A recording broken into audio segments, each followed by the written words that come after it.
Alrighty, we are live. Hello everyone and welcome to the stream. I hope everybody is doing well tonight. We are going to pick up where we left off last night on stream with sort of reworking the way that our shaders work to both simplify and make it more robust at the same time. And actually removing more code than we're adding, I think. So we are going to pick up with that. We'll get into that in just a second. Before we do that, though, I do want to just take a quick second and thank the supporters of the channel, beginning with our elite partner, Javier Lazaron, followed by our partners, Gerbolis Inc. and Matt Osgard. Those are the highest tiers of subscription over on YouTube memberships and Patreon, followed by the list of supporters you see here. They are a combination of the other tiers of support over on YouTube memberships, Patreon, as well as Twitch subscriptions. So thank you all very much for that support. It is greatly appreciated and helps me cover the costs associated with running this channel, things like hosting fees, software licenses, that kind of thing. So it's very much appreciated, helps me out a lot. Thank you very much for that. And of course, I can't go without mentioning a big thank you to all of you, the viewers, whether you're joining us here live on the YouTube side or the Twitch side. We do simulcast to both.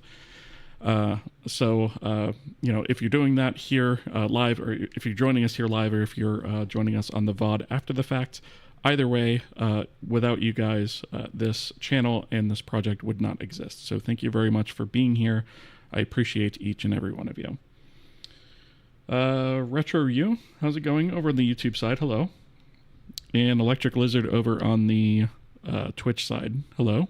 It's good to see you as well. Hope you're doing well. Okay, so last stream we kind of kicked off this whole, you know, I guess refactor or rebuilding of the way that we handle stuff in shaders in terms of data.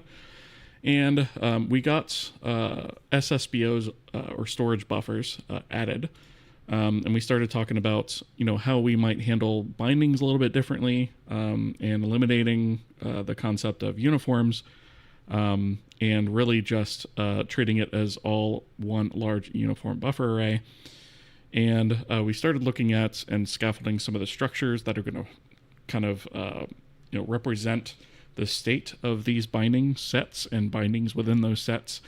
And so I did a little bit of work off stream just to kind of move things along. There's plenty more to do though, so I don't feel like you guys missed much of anything, to be completely honest. A lot of it was just me kind of hooking things together. So if we take a look here down at the bottom, we have 192 errors to actually solve. So there's plenty more to do on this. I really just wanted to kind of, you know, move things along a little bit. So I kind of, you know, did a little bit more work that we kind of had discussed towards the end of the stream yesterday, just to kind of get us moving. All right, wrote a calculator in C with a GUI. That's a big milestone for me. It's difficult. That's awesome. Good work. That's really cool. Especially if you're trying to, you know, still learn and master the language. That's really awesome. So good for you. That's really cool. I appreciate you sharing that with me. I'm trying to read your name. Is it Augsburger? I don't know that I got that right, but hello, how are you?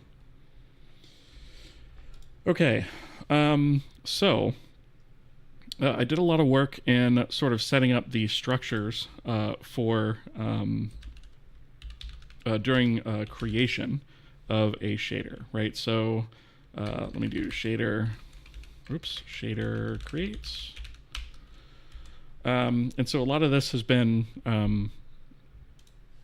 been sort of reworked, and I think I have the creation at least solved for the most part. I think there's a few other things we're gonna have to do.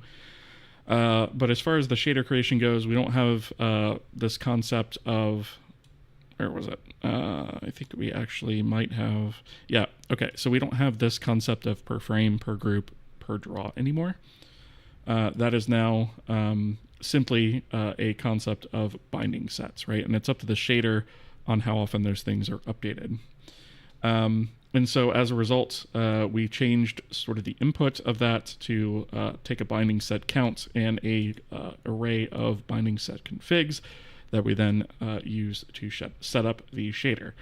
And so I went in here and sort of used that structure to go ahead and scaffold all of the things that we need to do to actually get those set up. I think I have that all right. We'll see when we go to actually start it up. And then I just kind of did some cleanup, when setting up the descriptor pools and things of that nature. So this code has actually been simplified quite a lot as well. Not really a whole lot to talk about there. Just I kind of removed some complexity and cleaned things up a little bit.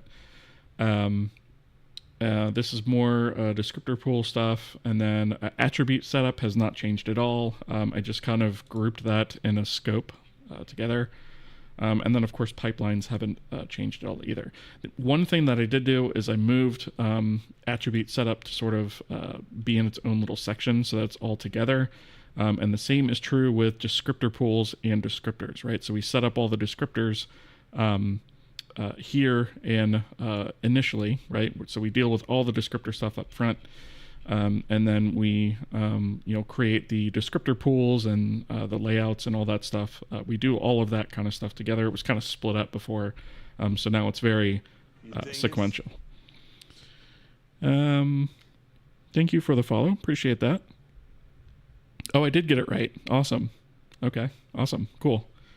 Sometimes I butcher names and I get them completely wrong, but I'm glad I got yours right. Okay. All right, so I think that probably is most of what we have to talk about, although there is one thing. So I have this mapped uniform buffer blocks highlighted for a reason. So within the shader itself, when we create the uniform buffers, we are actually mapping that memory to a block of host visible memory so that we can just kind of mem copy that stuff over and it's automatically updated in the buffer. We don't have to keep updating it, right? Storage buffers are going to work the same way, but they are not specific to the shader. They are more global, right? Multiple shaders can use them, so they can't actually exist here. So whenever we are destroying a shader, we also, unmap that memory. Whoops. We also unmap that memory here. And so, we kind of need to copy this logic more or less.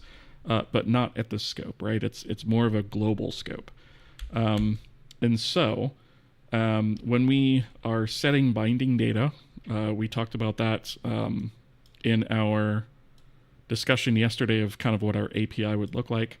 So we have this set binding data where we take sort of just a block of data in size and what offset and binding index and binding set and all that stuff. So if we are binding to a binding that is of type UBO, then obviously we need to use that. If we're doing binding towards if our binding is an SSBO or a storage buffer, then we need to copy to a mapped memory block, but we don't have that yet. So we're going to have to go ahead and add that. However, since it's global and it's not shader specific, what we're actually going to have to do is we are going to have to add that to probably our global context is what I'm thinking. So there's a couple things that we have to bear in mind. The first one of those things is those buffers are actually created from the renderer front end, right? So if we look up front end, here's where we're actually creating those things, right? And so we'll actually need to get these in the back end, right? Once we actually have gone through all of the setup process. So let's see. So this is render system initialize. Where is, I think the backend initialize happens up here before we actually create those things, which needs to happen. So we're going to actually have to do this in a separate phase somehow. So I think we might actually need like a different entry point for the renderer to reach out to the backend and say, hey, we need to go ahead and map the memory for for these guys, right? So we need a new entry point for that we have to hook up.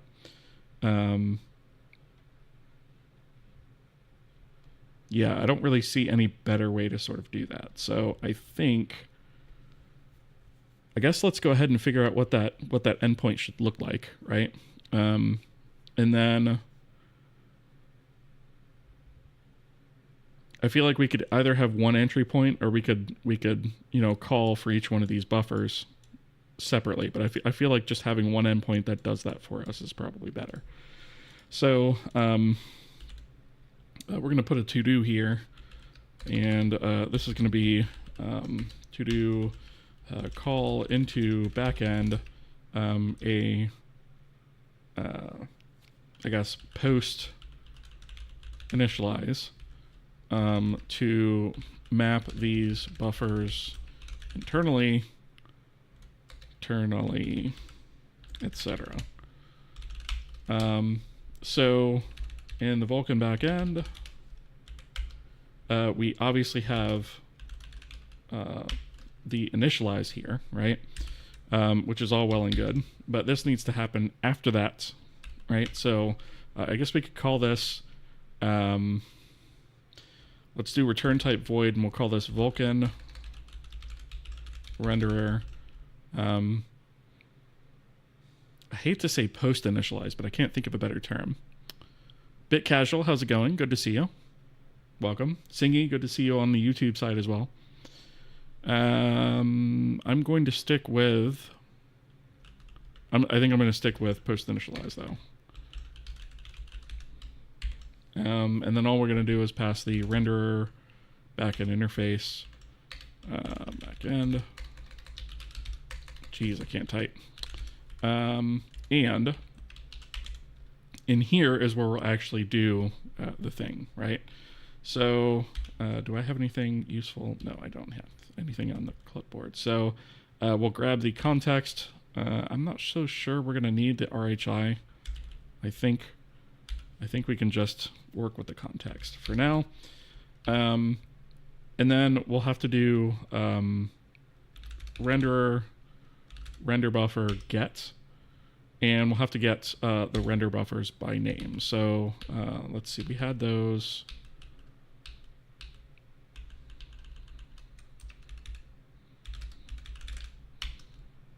We had those here. So there's a global material one, a global lighting one, and a global transform one. Doesn't really matter what order we grab them. So I'm just going to go over here and paste that. That, of course, is a string.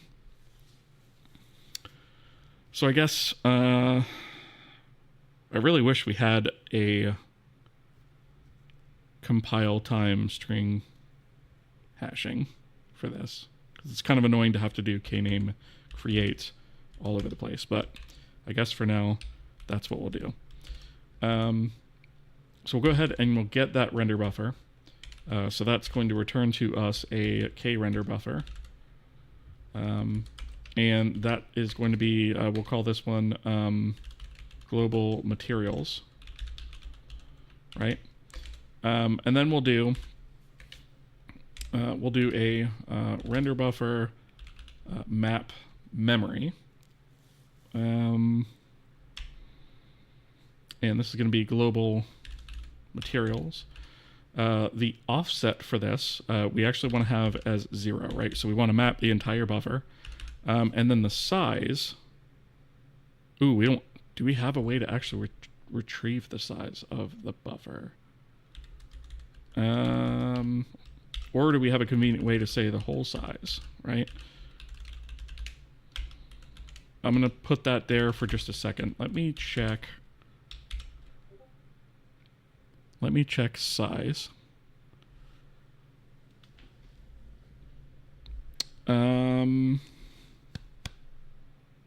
Okay.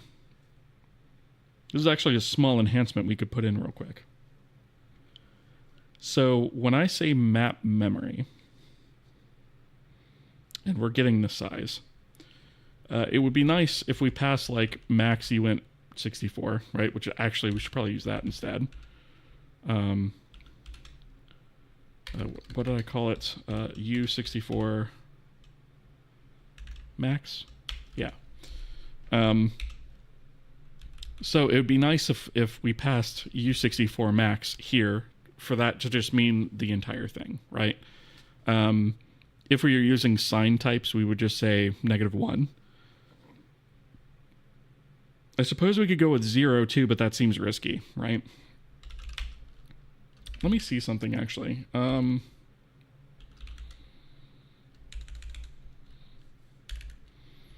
Because I know.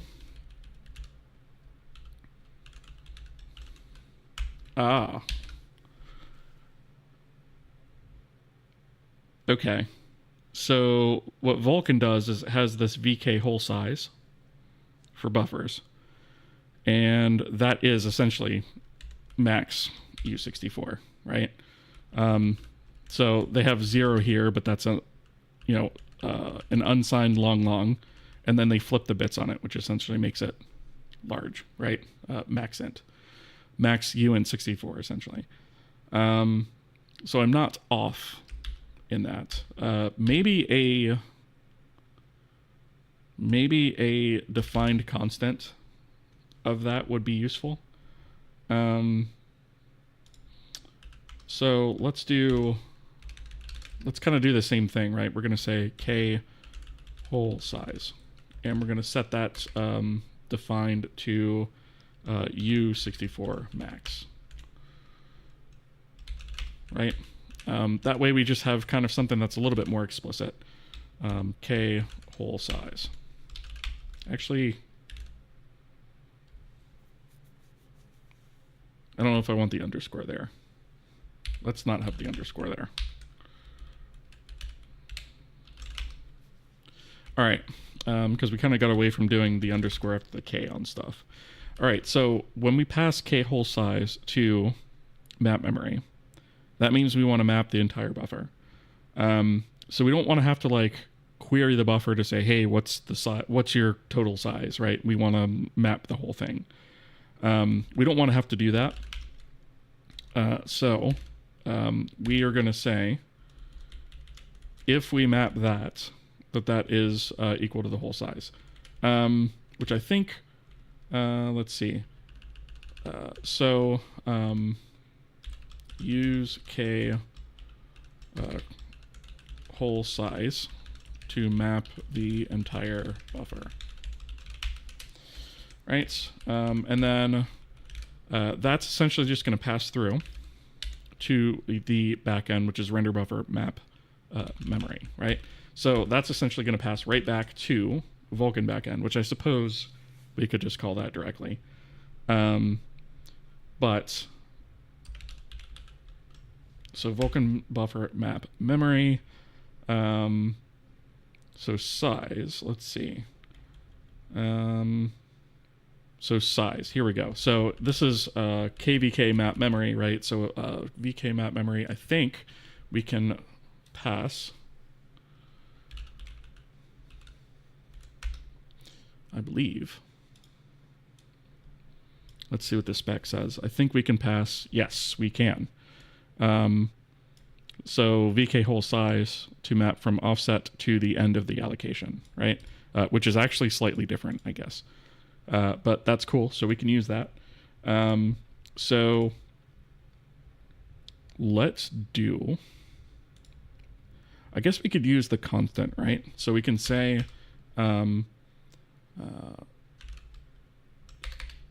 let's do offsets equals K whole size. Then we'll do VK. Oh wait, I don't want to do that against offset. I want to do that against size. So we'll just do size, right? So if the size is equal to whole size, then we're going to do VK whole size. Otherwise, we'll do size, right? And then we'll just pass size here. Now, technically, these things are the same, right? These are technically the same value, but if this ever changes, for some reason, I don't think it will, but if it ever does change, at least we'll be covered in that scenario, right? So this is just a way for us to be able to sort of use our own symbols, not have to rely on the Vulkan symbols, but also have a way to map the Vulkan symbol to what we're trying to do. I use size equals 0 to indicate the whole size. Yeah, so the thing about this though is 0 is that it's actually like not, it's like inverted, right? Which is weird that actually works, because it's not 0, it's 0 with all of its bits flipped. So yeah. It's weird that works. I'm guessing the driver probably just takes 0 and fixes it. But as far as the actual spec goes, it's not technically 0. I have a theoretical question. Who would win in a programming competition, you or John Carmack? I mean, like, there's no question. He would kick my ass. Like, he'd run circles around me easily. He's like, you can't, like, Giga Chad for him is an understatement, right? Yeah, there's no comparison. Yeah. He'd make me look like a noob, 100%. John Carmack is the GOAT. Dr. Elliott, good to see you. How's it going? Hope you're doing well. Okay, so we've got the ability to map the buffer, right? So I suppose we don't have to make a round trip, right? But I guess it doesn't really matter, right? We only do this once. I'm not really that worried about it. Okay, so this returns to us. Whoops.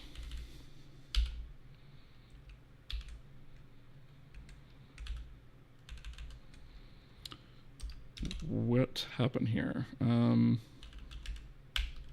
we go. So this returns to us a block of memory, right? So obviously we're going to need to map that somewhere. So our Vulkan context is where we're going to put this. So we have render buffers here. I kind of feel like there's two ways that I could handle this, I guess.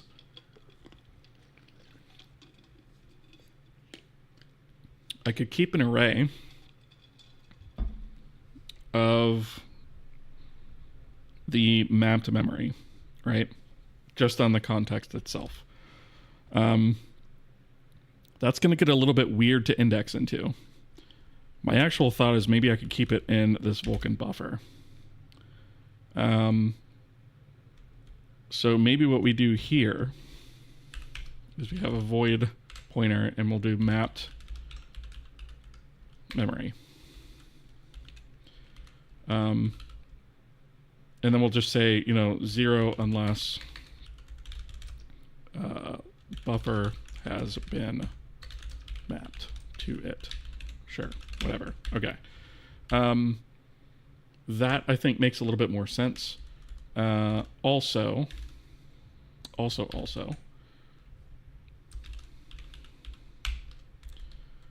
let's see. So we'll need the internal buffer here.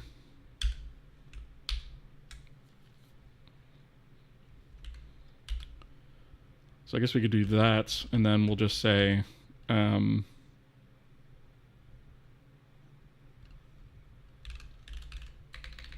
global materials, right? We'll just map that by the handle, and then we'll do internal buffer mapped memory equals.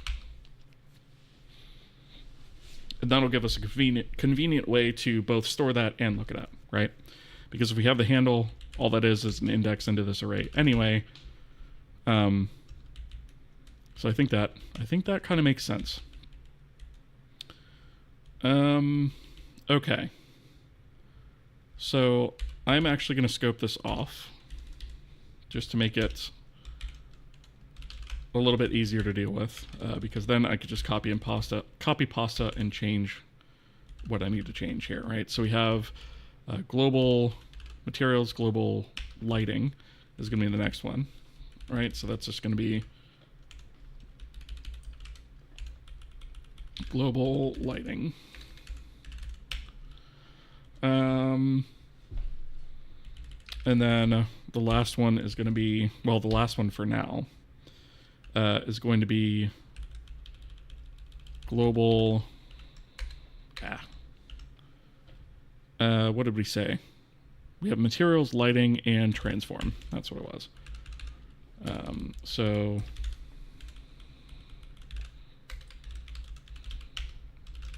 there. Now all three of those buffers have mapped memory. Right? Whoops. So when we do post initialize, we'll actually need to, I probably got to hook this up now before I forget and then wonder why it breaks later on. So we'll put this here. I'll need to take this also. New Jank raiding with a party of 4. Thank you so much for the raid. How's it going? Haven't seen you for a bit actually. How have you been? What are you up to on your stream? Let me, if I can type shout out correctly. Thank you so much for the raid. Yeah, it's been a minute. I thought so. I haven't seen you pop up on my notifications or anything. But yeah, what'd you get up to on stream? And if you guys aren't following New Jank, definitely go do it. Are you still making the game in Godot? Prototyping a bit today. Played Sin and Punishment for a bit. How are you? I'm doing good. Thank you for asking. Appreciate that. We are implementing storage buffers and using them in our shaders and like reworking how all of our shader bindings work. So that's kind of what we're in the middle of now. Been jumping around between projects lately, but yeah, in Godot. Awesome. Okay, cool. Very cool. Well, yeah, thank you for the raid. I appreciate it. Welcome, raiders. Just for a little bit of context, we are making the Kohi game engine, which is a game engine written completely from scratch in C, using Vulkan as our initial rendering backend. I say initial rendering backend because we do have plans to support Metal and Direct3D in the future. It is cross-platform compatible, so it runs on Windows, Linux, and Mac OS at the moment. It is free and open source, so it is available on GitHub. I'll actually drop the link to the portal site here. So this is kind of the page that contains all the links and information about the project. But on the GitHub repo, you can see here that it's free and open source. It is Apache 2.0 licensed, which means you can use the engine for commercial or personal projects. Does not matter. All that I ask is that if you use it, you say you used it. That's literally it. There will never be any sort of royalties or licensing fees of any kind ever having to do with the engine. It'll always be free and open source. The idea behind this is it's supposed to be an educational series, so it's a way to build a game engine from the ground up. It's not the only way to build a game engine. Sometimes it's not even the right way. We do a lot of experimentation on things here. Sometimes things work, sometimes things don't. Either way, we do a deep dive into those things when they do or don't work as to why. And so, with that, it's really designed to be sort of educational. The goal with this is to build an engine and then, of course, a game on top of that, which we have actually started. We haven't gotten very far with that because we kind of started working on that and realized there were a couple other things we needed to add. So, it's going to be a lot of going back and forth, especially since the engine's brand new, between game code and engine code. So we're going to be bouncing bits back and forth between that. But yeah, so the series itself started off as sort of a tutorial series, but that I kind of outgrew a lot of that. And, we've got a 77,000 line code base here. And so that doesn't really work for tutorial format past a certain point, right? And so, we live stream all the episodes now. So we've got a couple links here. We do simulcast to both YouTube and Twitch, so we're on both. We've got a Discord with about 1,000 people on it.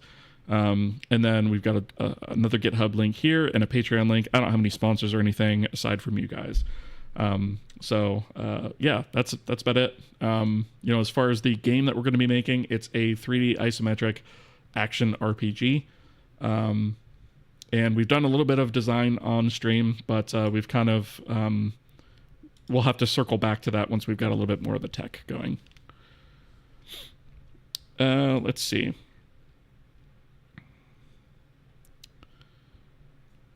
Sure is a fun way to do it, though. Yeah.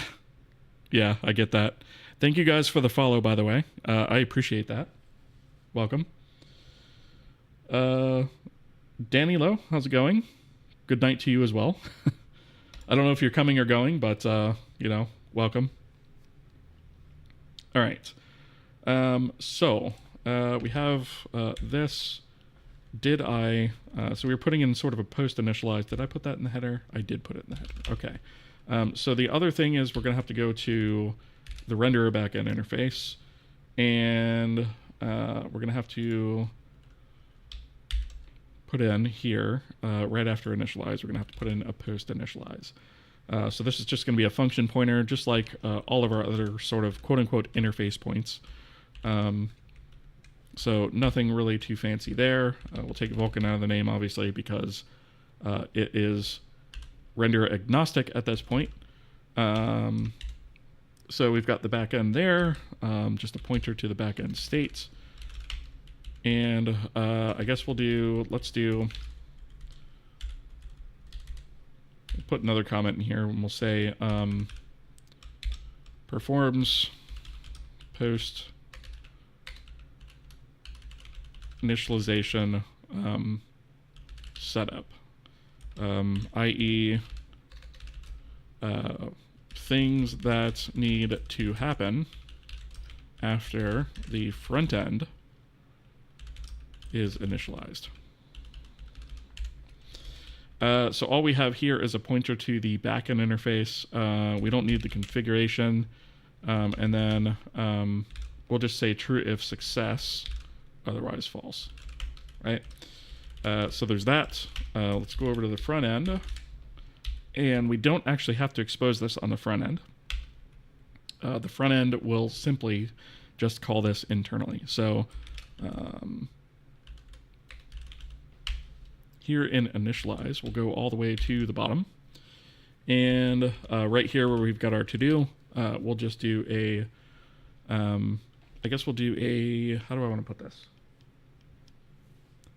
I guess we'll do state backend renderer post initialize, and then we'll do state backend. And then we'll obviously want to check that, right? So we'll do a if, and we'll do a negative check on this. We'll just do a k error, failed to perform post initialize routine on renderer backend. Initialization failed, right? And if we hit that, we'll just return false. Now I could just, return this, but there may be other steps that we have to add in here in the future. So we'll get rid of that to do. And then that is all hooked up. And so all we basically need to do here is, since the renderer front end is what actually creates these storage buffers, that is essentially, we have to just do this as sort of a second step. Kohi, Cherno, Handmade Hero, anyone I'm forgetting who are doing same sort of content. So there's also Hero Dev. I don't know if he's streamed lately, but I'll give him a shout out anyways here on Twitch. Actually, I don't know if I can yet. Let me see.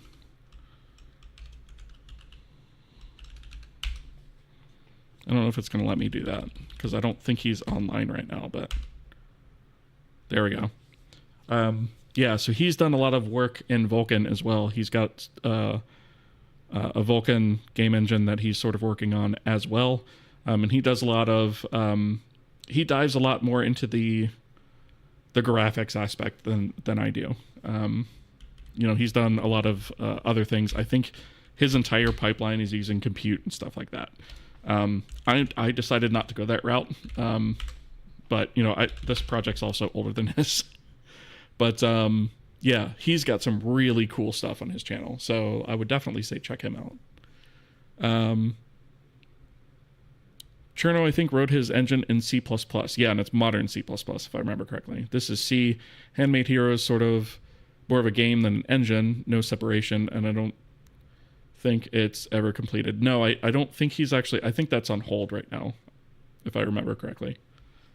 So yeah, Handmade Hero is technically C++, but written in a very C-like manner, because he doesn't... I think he only uses operator overloads and... Does he use const expression? I don't remember.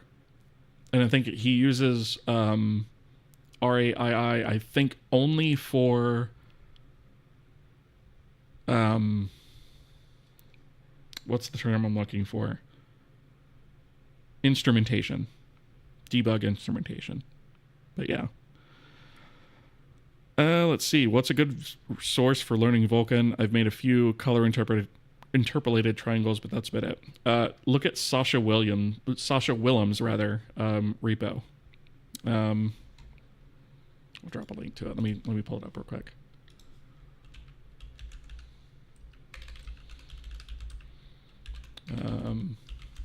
It's got all kinds of examples of stuff. Let me see, is this? Yeah.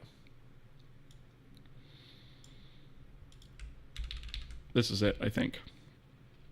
He's got all kinds of stuff in here. So definitely, you know, this is a fantastic resource. There's also VK Guide.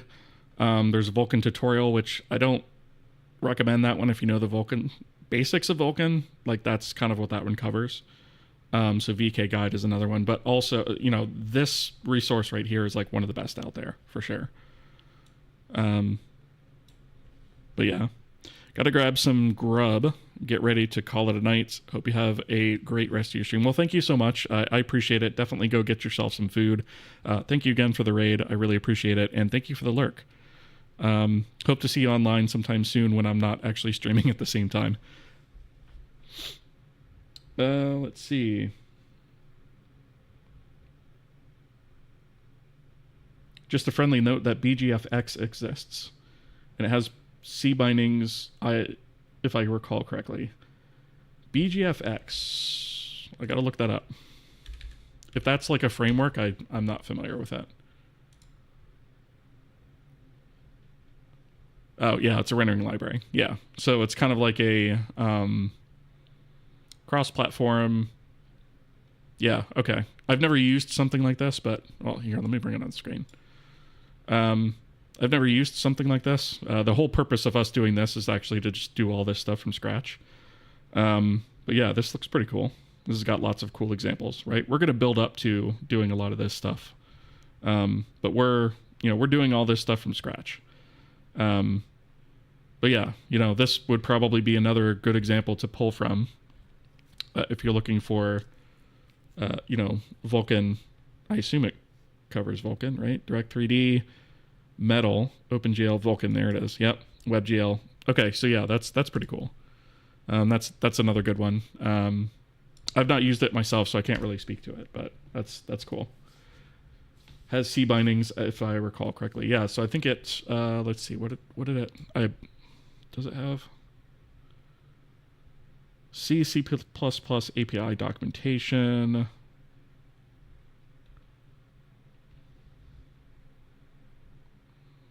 Does it say what actual bindings it has? I mean, C++ is kind of... I don't like when people like say C/C++ because it's not the same language.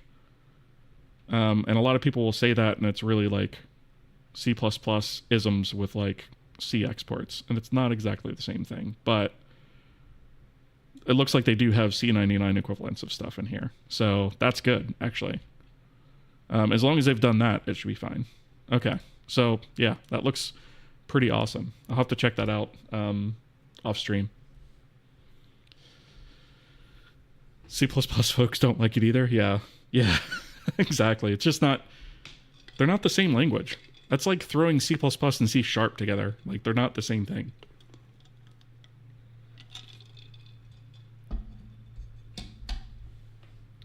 All right. So we've mapped our memory.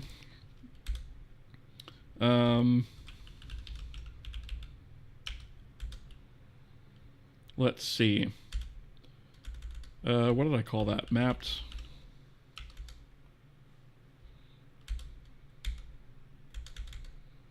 Mapped uniform buffer blocks. Okay.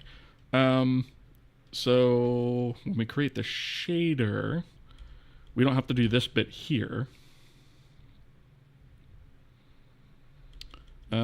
We've already mapped the memory. We don't have to do that there. Okay, I think we're actually ready to hook this up.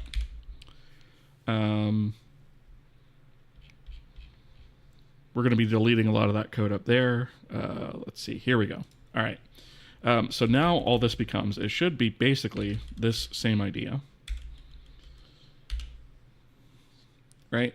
So instead of using a uniform buffer block, now we're going to say we actually need to get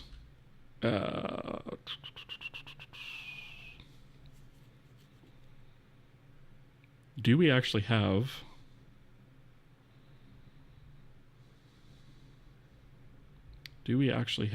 the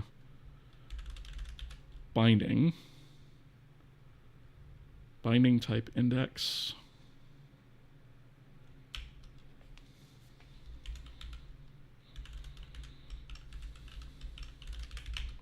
What did we do for SSBOs? I'm trying to remember. I don't think. Oh yeah, we did store that. Okay, so that should be, we should be able to pull that up in, did I actually skip it? Yeah, okay. So we're gonna need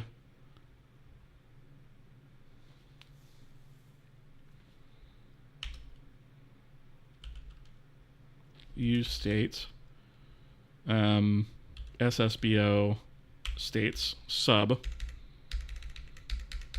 that, right?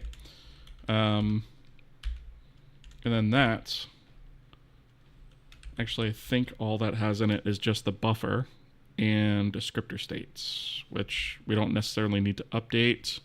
That will happen during our update before we draw. Okay. So buffer here is just the render buffer, right? So k render buffer is equal to that. So we use that to obtain the render buffer, and then we can do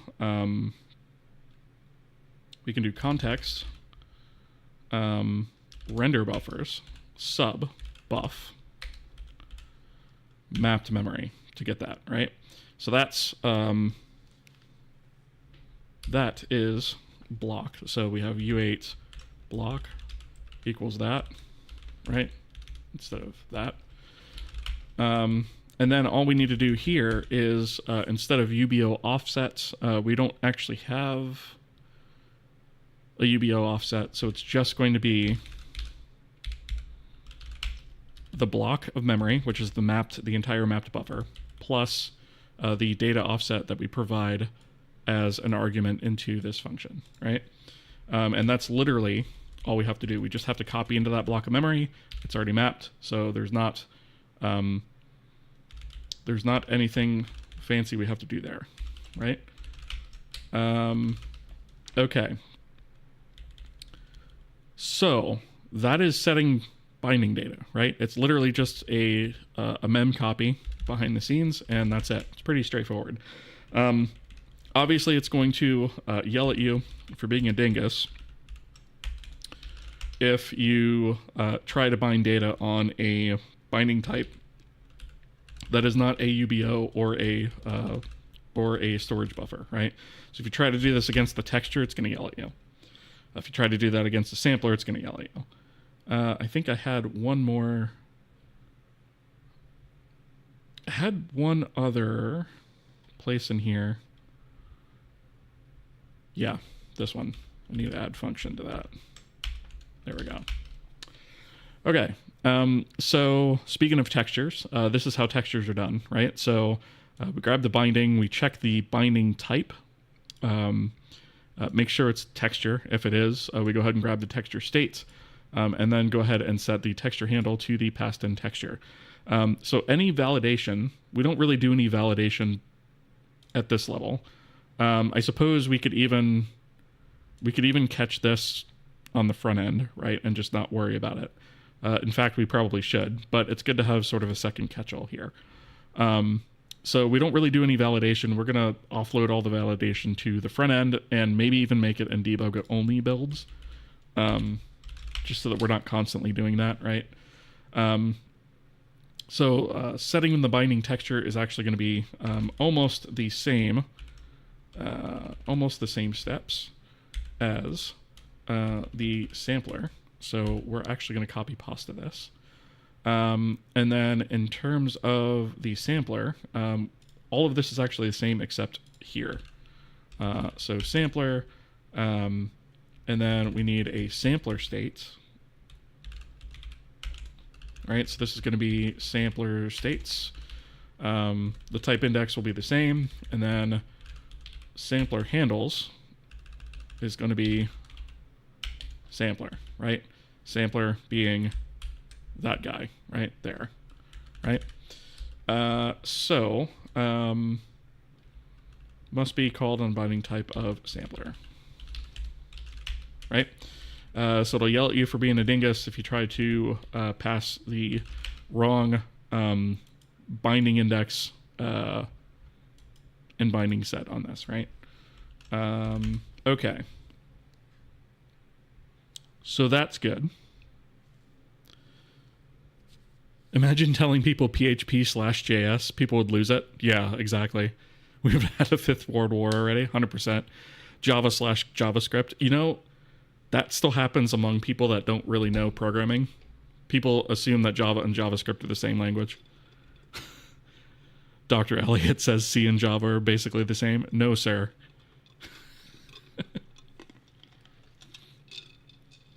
Not quite. Or she, what's going on? How are you, buddy? Good to see you. Are you doing this on GNU Linux or Windows? GNU Linux. I am on Arch, by the way. Which I don't know how long I'm going to be actually staying on Arch because I'm really annoyed about the whole DDoSing situation that's going on against the AUR and the Arch repository and all that stuff. It's getting really annoying to not be able to update, or only be able to update when they're not DDoSing the crap out of it. So I might be switching distros because of that, which is really annoying. But C, C++, and C+. I've been thinking it would be funny to come up with a language called C++. Zig/Odin, right? Don't forget Objective-C. Yeah, there you go. Throw Objective-C in with, C/C++/C#/Objective-C. They're all the same, right? They have the letter C in them, so naturally they're all the same. All right. All right, so this is setting the sampler, setting the texture, setting the binding data. Okay, so what we can actually do now is all of this stuff, all of this. So this bind per frame, bind per group, apply per frame, apply per group, all of those things, gone. All of this code, we can delete that. I suspect this function as well. Yeah, apply per frame. Goodbye. Bind per group, gone. Bind per frame, gone. Okay. So that's a lot more deleted code, which is awesome. Don't need that stuff anymore. Get new frequency ID. Okay, so this one is a static function.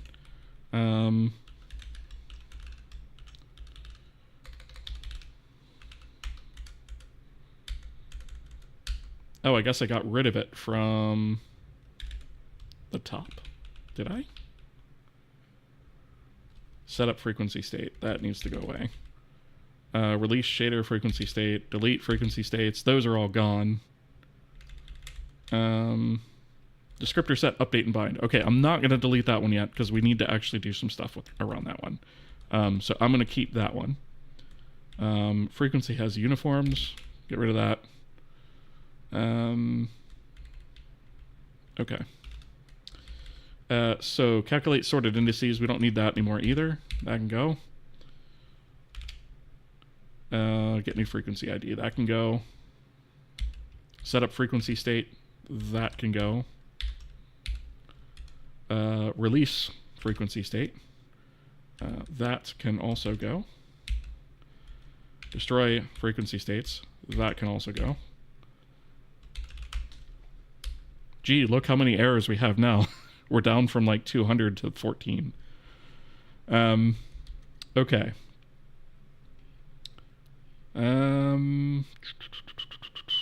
Okay, so we've got...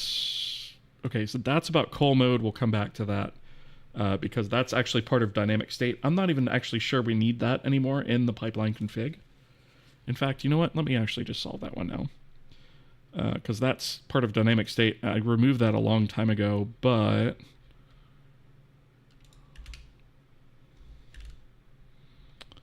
let's see. We do have call mode here, though.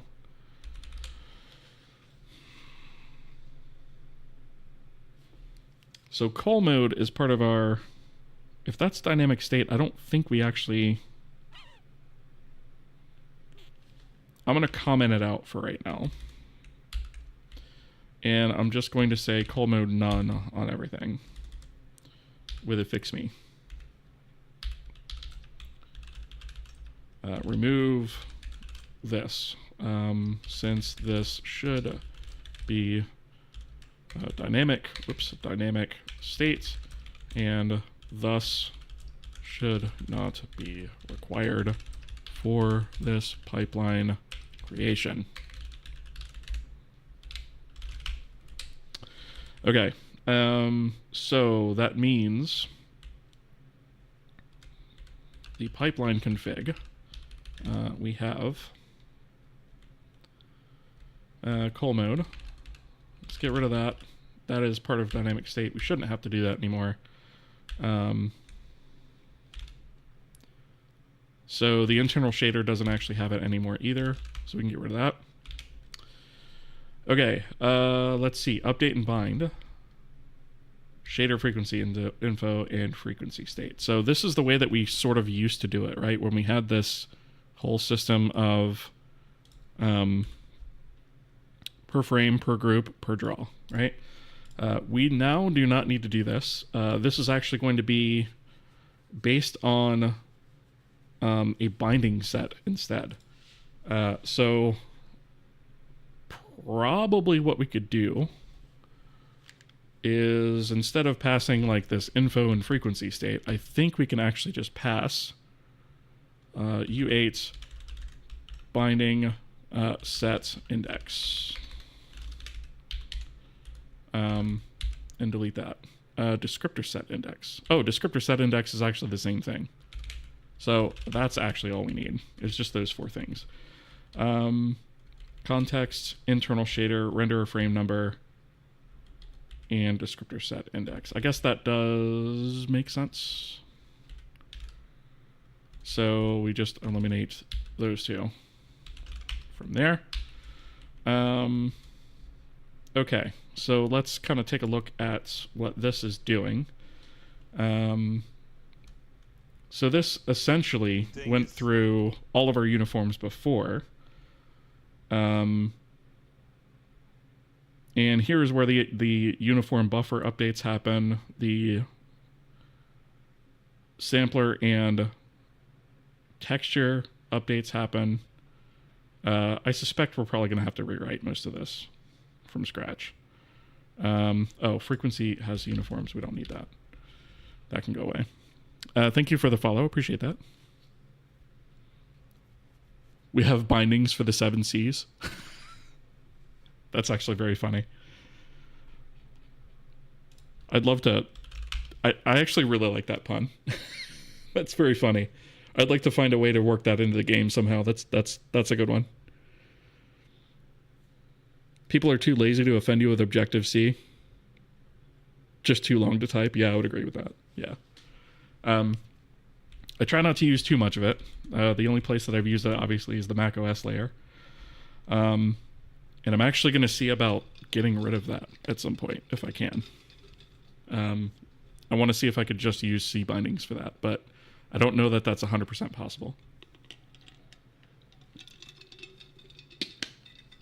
It works for now, so whatever, right? Okay. So I think it's possible, but not easy. Looked into that a while back. Yeah, exactly. I vaguely remember looking into it, I don't know, 3 years ago or so. And I was like, yeah, this is a bit too much of a pain in the ass to look into right now. And then I just never went back to it. It's kind of like how the Wayland layer is going to be. When I go to implement that, that's going to be a pain. I was talking to Magatsub actually about this the other day, and apparently you have to roll your own swap chain from scratch if you're going to use Wayland, like without any libraries or anything, which should be an interesting exercise.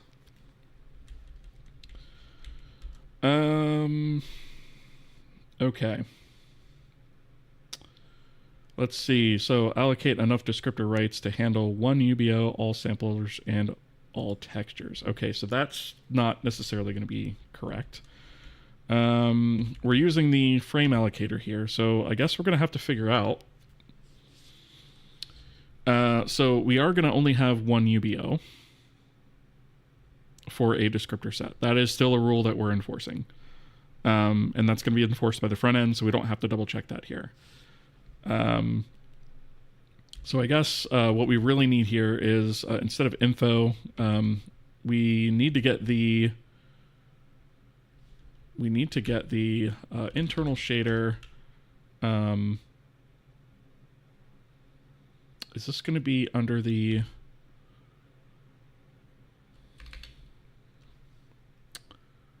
how do I want to do this? We're probably going to need the... I think we can use it. I think we can get the correct state from the descriptor set index. So Vulkan binding set state. And that's going to be the set state. That is equal to the address of that.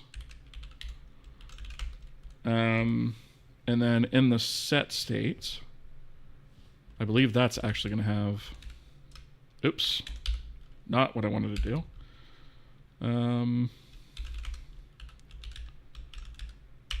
Set states bindings. I don't think we actually saved off those counts anywhere, did we? We have a total binding count.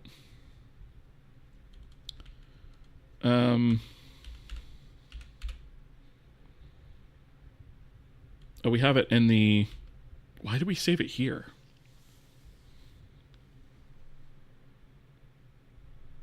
Why did we save it in the uses? It probably shouldn't be there. It should probably be at the top level in the set state.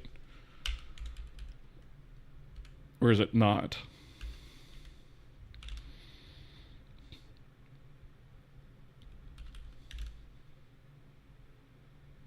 Yeah, these should be part of the top set state, not in here in the uses. So this belongs here. And then the SSBO counts is also here. And then the, let's see, the sampler count. Oops. The sampler counts is also here. The number of storage buffer bindings, we should say, for this binding set. So this should be texture bindings, and this should be sampler bindings. Oops. I guess we should probably actually say texture binding count. Let's actually rename this to something that makes, oops, a little bit more sense.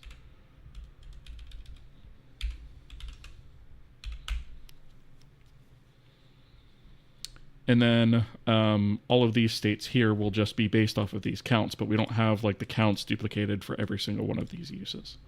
That makes more sense, I think. Okay, obviously that's going to break a couple things, so we're gonna have to fix that. So this should be, texture binding count, right?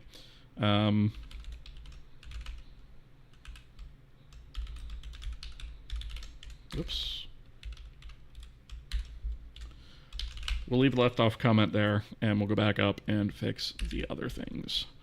I'm going to skip past the header errors for now. Okay, so, I was actually thinking about this too before. Let's see, bset config. So this all should be hoisted up. So we're not doing this every single time. This should all be hoisted up here. When we're doing our initial layout bindings, right? So,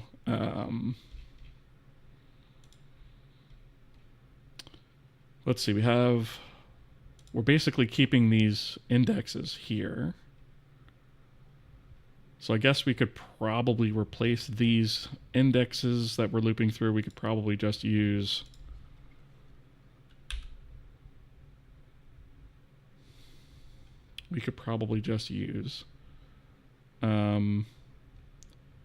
binding set states, and then this will wind up being, let's see, this will be, UBO count I guess isn't going to be, we don't actually even need this one. This is always going to be 0, and that can go away. Let me actually delete these. We don't actually need those. Those are only used for setting the type index as we're setting these things up. So what we can actually do is point this to bset state. This is going to be SSBO binding count, and then we'll increment that, and then this is going to be bset states texture binding counts, increment that, and then this will be bset state sampler binding counts, and we'll increment that. And we should probably, I guess, zero these things out up here. Well, I guess just to be thorough, we can do that. We don't have to actually do that. I think this is all going to be initialized to 0 anyways, but let's just be explicit. So we'll do texture binding counts, sampler binding count, and SSBO binding count. Okay. So we don't need this setup anymore. All we actually have to do is just allocate the arrays at that level. And then, let's see.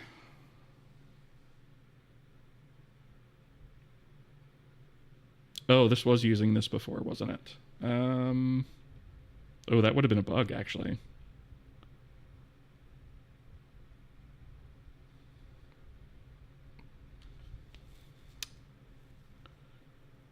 Okay.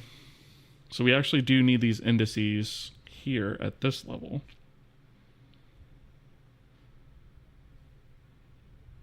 And we also need to increment them at this level. I had taken that out, but I guess that's not actually the right thing to do. So essentially what we're doing here is we're setting up the bindings within a binding set. examining the type of the binding, and then, setting its data appropriately.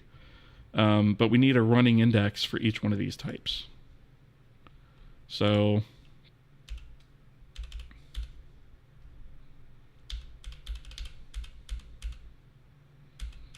all right, I'm not undoing all that. I'll just recode it. It's not that big of a deal. All right. So I guess I'll do U8, and what do we need? We need SSBO IDX equals 0.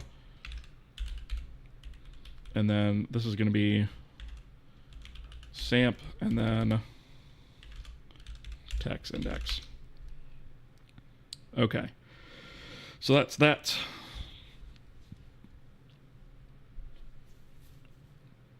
Do you remember a while ago you were talking about VK command update buffer when size is under 64 kilobytes? Vaguely. You're talking about performance differences or VK write command buffer. I can't remember the exact command off the top of my head. What about it? That was a while ago, so I don't know that I fully remember the conversation, but refresh my memory.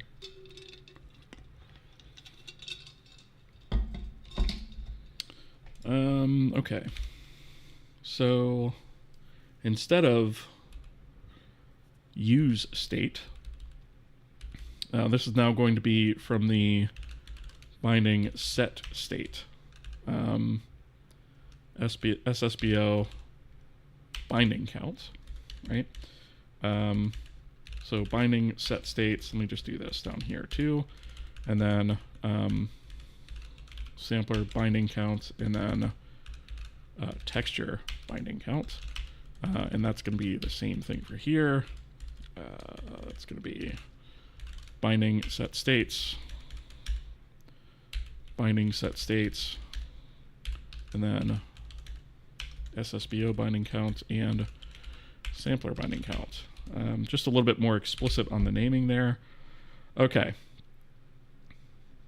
I suspect we're back to where we were, but I'm not 100% sure. Anyway, so we were trying to figure out the max number of descriptor writes that we could possibly need for this operation. And we're just using our frame allocator, right? Which means it gets thrown away at the end of the frame. So we don't really care if we over allocate a little bit for this. If we don't wind up writing to all of those, that's fine. But what we really need is, this is going to be set states, texture binding counts plus set states, sampler binding count plus set states, SSBO binding counts is going to be that whole thing, right? So that should cover us on that. And then essentially we'll go through and just update all of these things one at a time, all of the bindings one at a time. So I think the way that we were actually handling this was a little bit, it was making some assumptions, right? Which I don't think we should obviously be doing. So I think what we're going to do is we're going to loop through all of the bindings. Instead of looping through by type, we're just going to loop through the bindings and set the descriptor rights that way. Instead of, trying to set them all together by type, because I think it just makes more sense to actually do it that way. UBO buffer info is always here, even if we don't actually need it. Let's see. So how are we doing this? So we have descriptor rights, UBO descriptors. We have a write descriptor set. We have the destination set, the binding index, the descriptor type, descriptor counts, and the buffer info, or let's see, or we have a p-image info,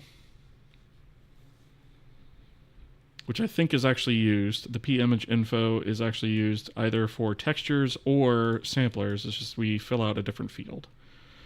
So yeah, I definitely feel like we can shrink this down some, I think. Binding index. So I'm not 100% sure we're going to need even binding index. So I'm going to push that down. We are going to keep descriptor write count. And we're just going to do a simple for loop. And I guess we'll say we're going to actually need the use state for this. Are we passing that in? No. So we're going to need that. We're going to need the use index. Use ID, I think is what we're calling it. So that's how we actually get this guy, right? Which is ultimately what we need for, it's sort of the instance of that binding set, right? Binding set state, that's going to be set state, I guess is what I called it. So use ID, we don't actually have yet. So we're going to actually have to add that. Let's go and add it up here first. So we have internal shader, descriptor set index, and I think we'll add use ID to the end. So U32 use ID, and U32 use ID. We'll worry about the stuff that's calling it afterwards, right? So we'll get the use state for that. And then we can do,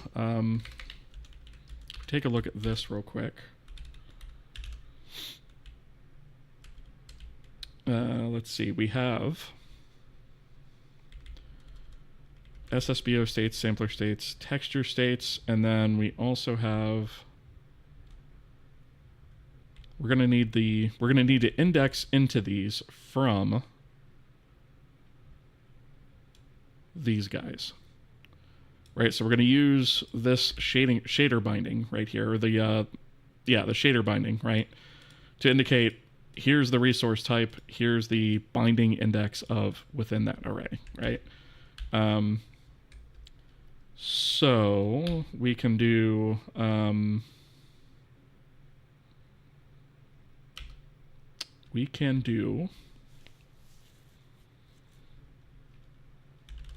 I guess sets. Wait. Yeah, set state. Binding count, right? Which I think is a U32. No, it's U8. Okay. So we'll do for U8. Well, I guess we'll call this B equals 0. B is less than binding count, and then plus B. What did I forget here? Why is the coloring weird on that? Okay. Okay, so for each binding, I guess we'll do a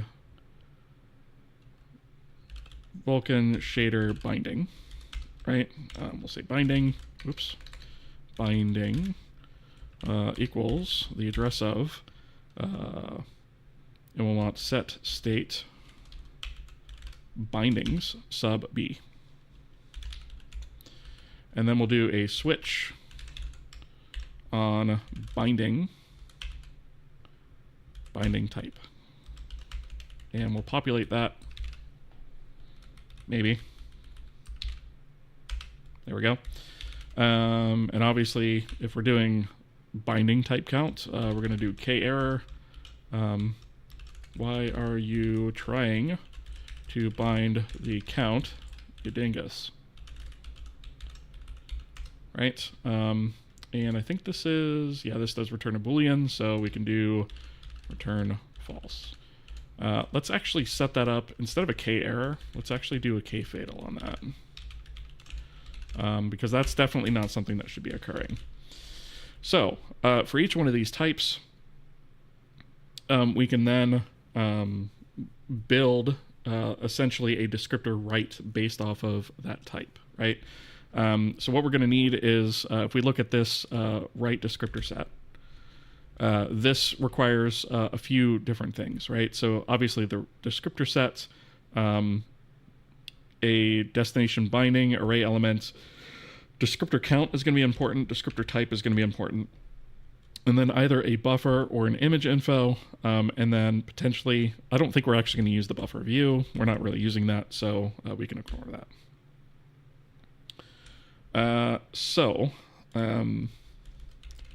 I guess we'll do, I guess we can do UBO first. Dustin, my dudes, how's it going? Good to see you. I did end up profiling. It's actually faster than copying a buffer. I tested on both graphics queue and transfer queue, both with no other ops going on. So you tested update buffer versus write buffer, and which one you're saying is faster? Or you're saying that's faster than copying a buffer? You mean like from a staging buffer to,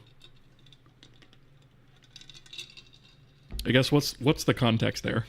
What is faster than what? I guess I'm not getting it. Maybe it's my brain.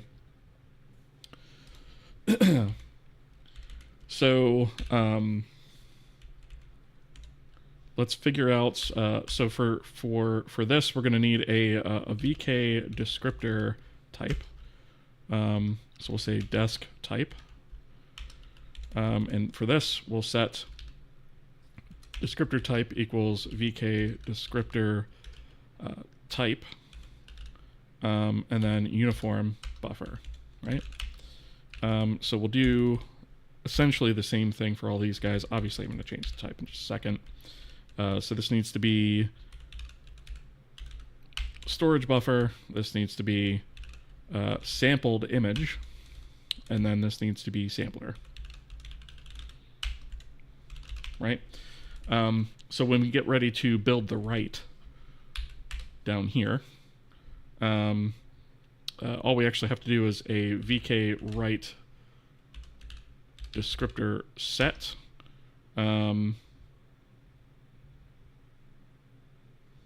about this for a second. So we have the descriptor type, the descriptor count, the binding index, right? So the destination set, actually, I think I can copy some of this stuff. So let's see, descriptor sets. This is going to be, well, let me do this first. Let me do, we'll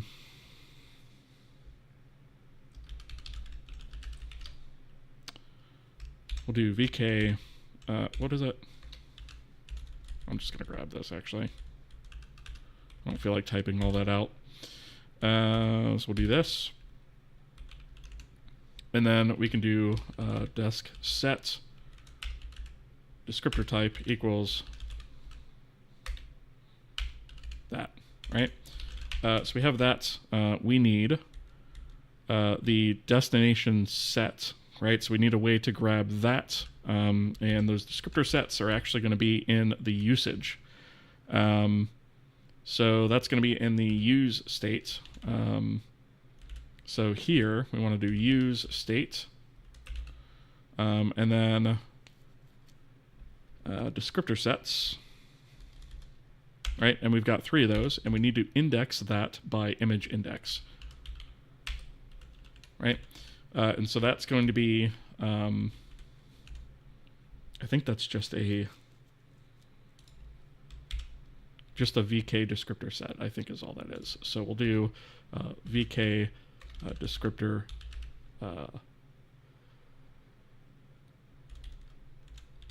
what is that looking for again? It is a VK descriptor set. Why is this being such a bananas? Okay. So we'll just do desk, or actually we'll do DST set, right? And then we'll do here we'll do dst set equals that, right? And then we can come down here and do descriptor set destination sets equals dst set, right? So that's going to be for that one. The set for SSBO is going to be SSBO states, and then we're going to index that by the binding type index, right? And then within that, we're going to say descriptor state dot. Actually, I think it's just, is it descriptor state? Did I actually include that in there? I might not have.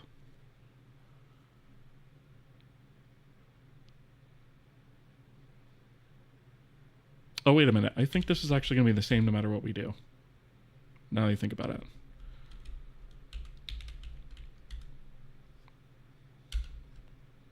This is not... I need this, but for something else. Okay, so let me put this actually up here. I'm confusing myself here. So that's always going to be that. I guess I really don't need to separate that out. I could just do this.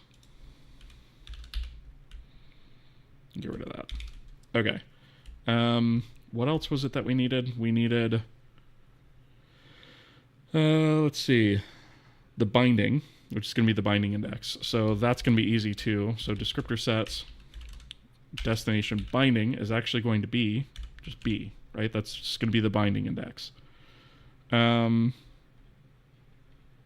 I believe that's going to be true for these as well.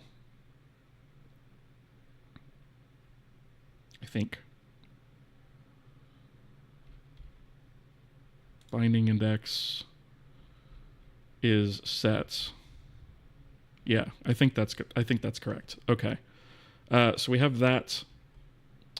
So I guess really the only other thing that we need is like the actual like specific stuff now. So now we actually need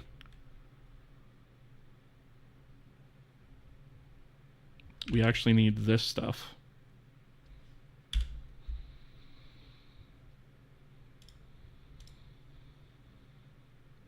Ooh, how do I want to set that up though? Now I see why I hoisted that up. Because if I don't hoist this up, it's going to get scoped out. Lame. Okay. So we'll do this. Now I see why I did that though. All right, so we need only do this if this descriptor has not yet been updated. Okay, so I guess we can double check on that. So for the UBO, render buffers, uniform buffers, image index, I think that is, yeah, that should all be fine. Why am I inserting this here?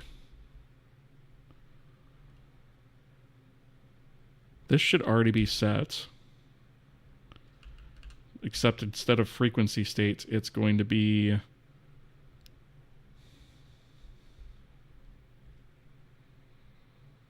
Think about this for a second. Set state. UBO offset, I believe.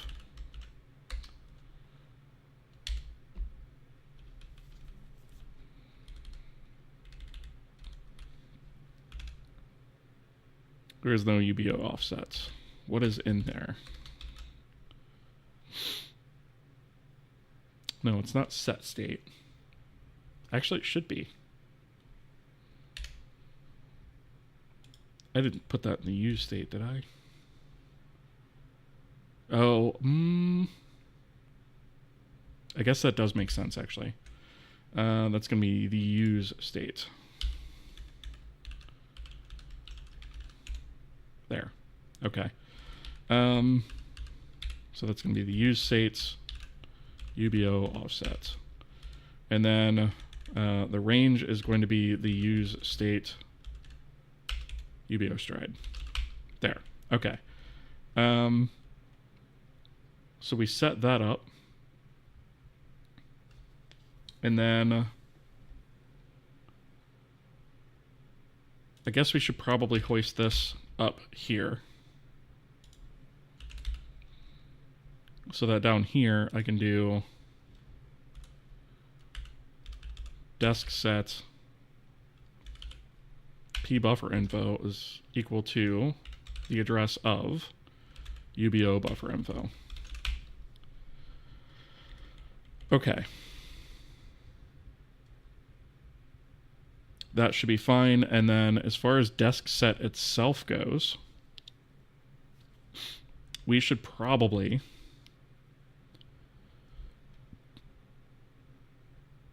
this should probably actually be taking from this already allocated array.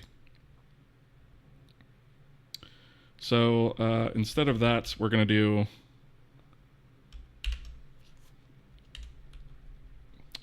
this. We're going to say desk set is equal to the address of, and then we'll do, let's see, where's that stored?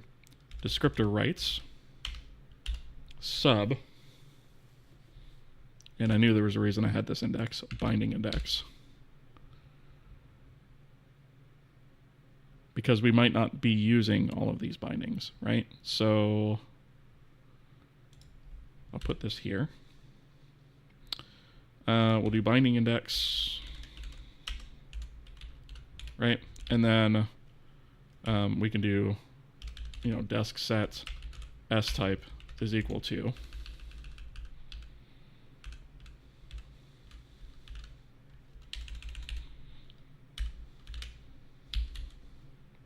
that, right? And then here we can just change this stuff to, arrows instead of dots.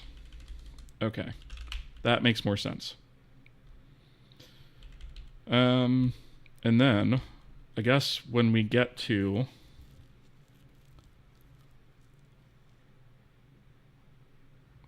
we need a way to actually say, do we or do we not have UBO data, right? Which I guess actually we don't really need that because we're only going to hit this if we have UBO data. So that's fine then, actually. Okay, so I guess we'll do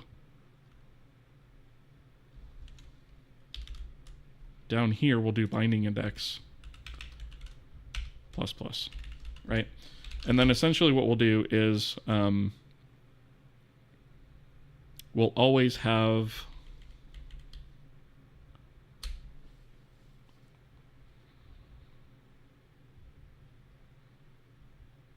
do we need a separate binding index or can I just use B?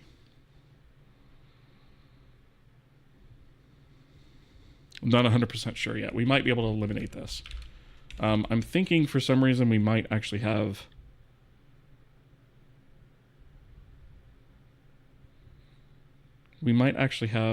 a situation here where we need multiples of these, but I'm not 100% sure. We'll see in a minute.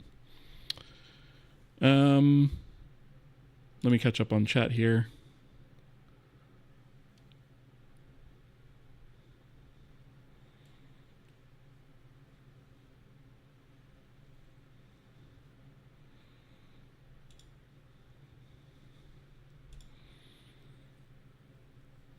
Okay, Dr. Elliott, I'll have to look at that, I guess, off stream. That's too C++y for me to process at the moment. This example for small buffer writes, I actually found command update buffer to be moderately faster. Obviously, small buffer writes suck regardless, but it's nice to know. Yeah, exactly. We're actually going to do away with a lot of those small buffer writes. I'm going to do my best to convert everything to use large writes instead. Daniel Lowe, how's it going? Hello, what part of the engine are you doing this stream? So We are reworking a little bit of our descriptor set logic in our Vulkan renderer. Believe it or not, we're simplifying it. We've actually removed a lot of code already. Let's see. We've actually removed a lot more code than we've added. So we've added 291 lines. We've changed 159 and removed 748 lines. So yeah, we've actually removed quite a bit more. So we're actually simplifying things. And we're adding storage buffers, which is going to make things more robust. So we're both simplifying and making it more robust at the same time. But that's kind of what we're in the middle of right now. How does per frame memory work on GPU stuff? Do you only use it for temporaries and write the result to somewhere else?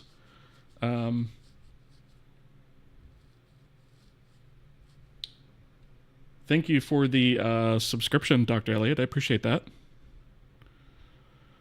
Let me see. How does per frame memory work on the GPU? Do you only use it for temporaries and write to somewhere else? Okay, so if you're talking like my immediates that I have, which is like, oh wait a minute, you're saying per frame. So per frame, you mean like once per frame updates and not like per draw call, for example? Is that what you mean? Can't imagine how hard it must have been to learn Vulkan. It took a while. I'm still learning it. But first time chatter, by the way, Sergeant Shell. Welcome. Vulkan is not hard to learn unless it's your first graphics API. I will agree with that, yeah. Tried learning OpenGL, had a hard time. Yeah, so I think... whoa, holy crap. Dustin, my dudes, thank you for the 6-month... subscription. I appreciate that a lot. Thank you very much for the support. You kicked off a hype train, actually. Thank you for that. I appreciate that. Let me see. I tried learning OpenGL and had a hard time. Mostly understood. Hello Triangle chapter on learnopengl.com. Yeah, so there's a lot of things you have to learn along with it, right? Like linear algebra and stuff like that, right? You have to understand those concepts as well. There's a lot to learn. OpenGL is usually the place you want to start to learn graphics programming, and then you'll want to move to Vulkan after that. Decided to wind back a little bit and use Raylib for a while instead. And that's fair enough. Real confused by VBOs and all that stuff. Lots of boilerplate. If you think that's lots of boilerplate, you ought to see Vulkan. OpenGL fixed function is much simpler if you're just getting started. That's true. I think Kohi has removed more code than it's written at this point. I mean, right? That'd actually be epic if that happened.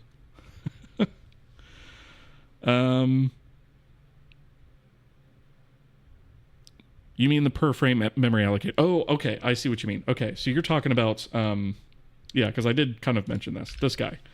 So what this is it's under the hood it's what I call a linear allocator, right? So essentially it's got a block of memory that's pre-allocated. I think in this case it's like, I forget exactly what it was. It's like 256 megs of memory, like way more than I'll ever need, I think. But essentially what it is it's a big block of memory, and then at the beginning of every frame, that gets reset, right? So every time you do an allocation from it, you say, I want to allocate however many bytes. It takes the pointer internally and just moves it ahead in that block of memory about that many bytes, and then returns that position of the memory to you, right? And so there's almost no overhead with it, as opposed to your typical type of allocation that has to maintain free lists and all that other stuff. So it's very, very, very fast, right? Which makes it perfect for mid-frame allocations. It's, you know, there's very little overhead, almost none. The other advantage to it is you don't have to worry about freeing that stuff, because at the end of the frame, the whole allocator gets reset, right? So you don't have to worry about anything that you've allocated from this. You don't have to worry about freeing it. That happens automatically at the end of the frame, or technically the beginning of the next frame. And so that's That's what that's for. It's basically just a big block of memory that gets, you know, doled out a little bit of it at a time. That's all it is. It's pretty straightforward. Vulkan just has a lot of rules. Yes, it does. Once you get past initialization and get some form of automated memory barrier set up, it's not too bad. That's true. And also, once you get your graphics pipeline sorted out, and once you get descriptor management sorted out, then it's not too bad. What's the performance like if the memory has to be resized and it's already big? So you're still talking about this guy? I don't resize this, right? So what I do is I do have some metrics that keep track of how much of this is being used every frame. It's usually for like arrays of things where I have to sort something or get render data results or something like that. But it's usually, I think I'm operating at like maybe 3% of the entire capacity of this thing every frame, if that. Let's see, how would you allocate GPU stuff like write descriptor set with it? Would it reset when the CPU frame ends, but the GPU might still need that? So once it's handed over to the GPU, it doesn't really matter, right? Once it's actually entered into that queue and that queue is kicked off, at that point, it doesn't matter. Because a copy of it has essentially been taken by the driver. So it's not an issue. I've never run into a problem with it. We'll put it that way.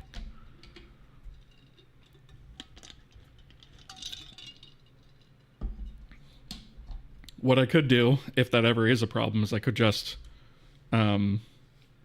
essentially triple buffer the allocator if I ever ran into that, right? Where I have, I essentially take the allocator and I split its memory in 3 internally, and then just use the current frame number to handle that, and then that definitely won't be an issue. But I don't think I need to do that. How would you go from comfortable at C++/DirectX 12 to get a little more advanced? Do you think that just pushing an engine would do it? Tackle the problem as you go. Yeah, probably. I mean, building something, usually once you're to that point, and you know how to build the stuff on your own, it's usually once you're at the point where you've built a renderer on your own and you've got somewhat advanced, scene management and all that kind of stuff, loading and unloading, usually you can just kind of figure it out, right? And you could just look up things and try stuff out. If you're talking about GPU hazard, try not to touch memory that the GPU is using. You can either do that by working in different ranges or duplicating your data per frame. Either can work. Yeah. So like I said, I haven't really noticed that that's an issue yet. But if it winds up being an issue, it would be very simple to just essentially split this memory in 3 internally and just use an image index. It would be very simple to add that to the per frame allocator. And in fact, I haven't done a lot of hazard testing yet, so it may be an issue and I'm just not aware of it, but I haven't really seen too much in terms of hints that might be a problem.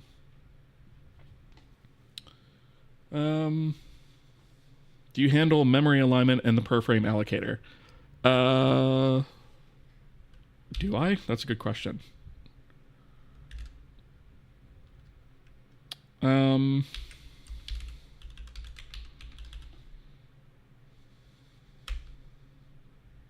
I don't think so. I think it literally just, it literally just moves the pointer forward at the moment. Again, it hasn't really been an issue.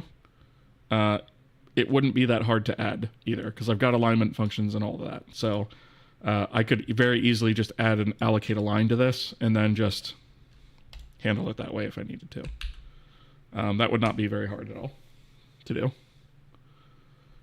So again, like I haven't noticed that it's an issue, but if it becomes an issue or I pick up that it's an issue, I could very easily adjust that.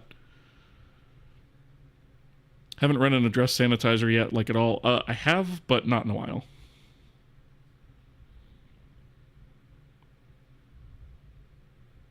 What are the main features to use this engine over any other engine once it's done. I don't know that it'll ever be done, first off. Second, this is sort of an exercise in a way to build a game engine from scratch, right? So one thing I'm not doing, this is like an educational series kind of thing.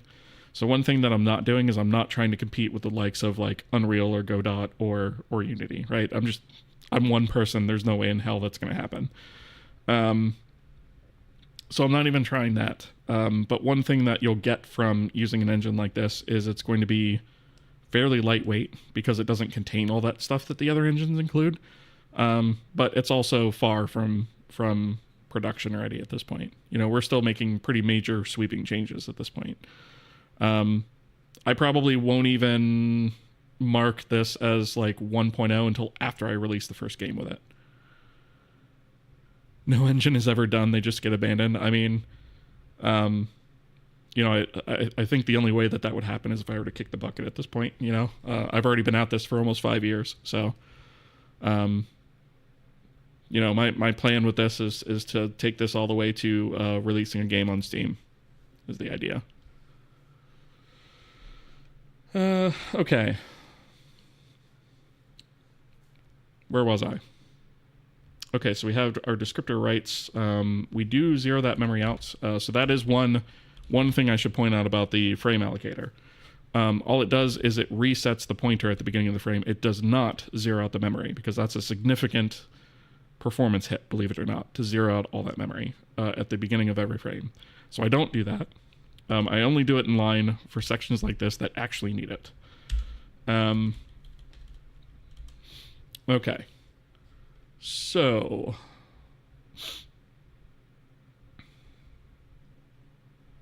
okay, so we set the S type, we set the buffer handle, we check the alignment there, we do, all right, so this should be fine. The next thing we're gonna have to do is the storage buffer, right? So, I think that's pretty much gonna be the same deal as, it's going to be pretty close to this anyways. So let's see. We have SSBO states. And I think we actually have the buffer right here. So we'll do k render buffer buff equals that. Oh, it doesn't like the fact that I use the name buff again. Okay, let me scope these off. This one, actually. Okay, so let's do this. Right. So we have that. Let's just call this...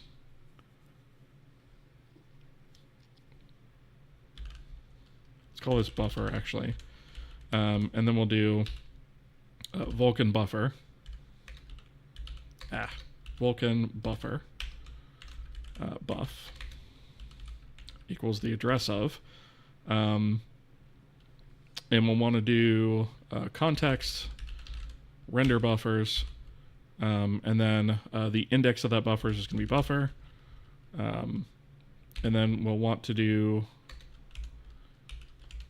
Essentially, we don't need the UBO offset, right? We actually can just do, this, right? So the offset for this, for the storage buffer, is going to be the whole thing, right? So we're actually not going to use any offset with that. And then the range is going to be the entire thing as well, which I don't actually know. We're just going to actually use VK whole size for that. And then the buffer info, which should probably actually rename this. So we'll do SSBO buffer info. Whoops. SSBO buffer info. Oh, why did it rename both? You dingus. Oh, because that's up here. Shoot.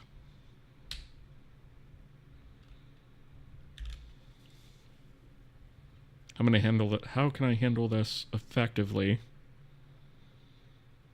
I mean, I guess I could just use the frame allocator.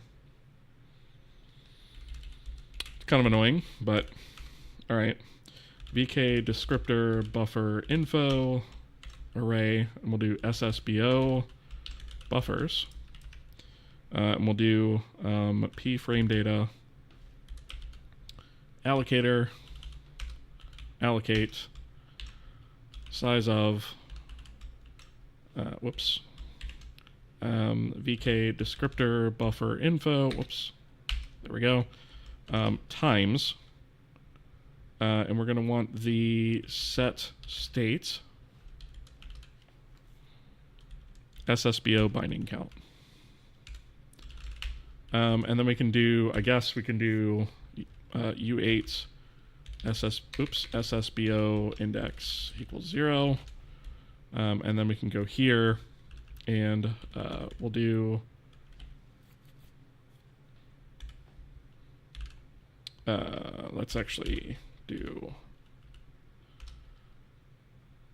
let's do VK descriptor buffer info SSBO info equals the address of SSBO buffers sub SSBO index, right? And then we can just do SSBO info buffer, right? So we could just do that, and then this one is just going to be SSBO info. Okay. That makes sense. The only other thing that we probably want to do is, obviously, if we don't have any SSBOs, we're not going to want to do this, right? So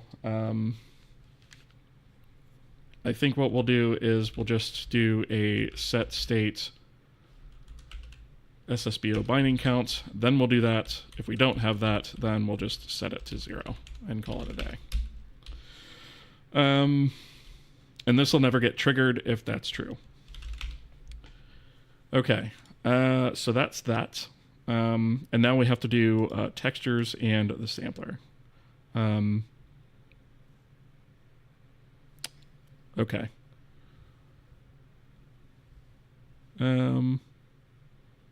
Wait, why does NeoVim say Arch, by the way? Yeah, you're not the first to catch that, but yeah, I actually named my machine, like I set my host name to Arch, by the way. Just so it would show that, just for the memes, right? MD explains, what are you on about over there on the YouTube side?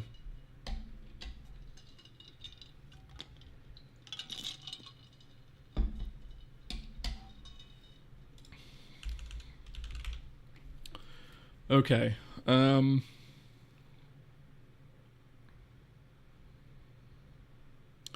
So for textures, we're basically going to need to do, I think we're only going to have to set image layout and image view, and then set sampler to 0, right? So I'm actually just going to copy pasta this and take it up here, and just put this here for a second. Also, I noticed that I forgot to do,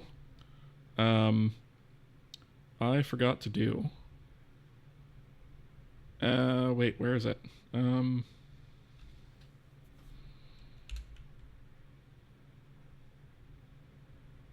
Oh, I updated the wrong one like a dongus. This, oh, what a dingus. Okay. This is, I'm glad I went back and reread that.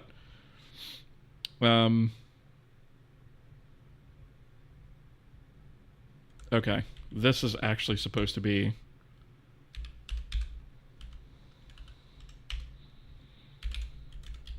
switch this back.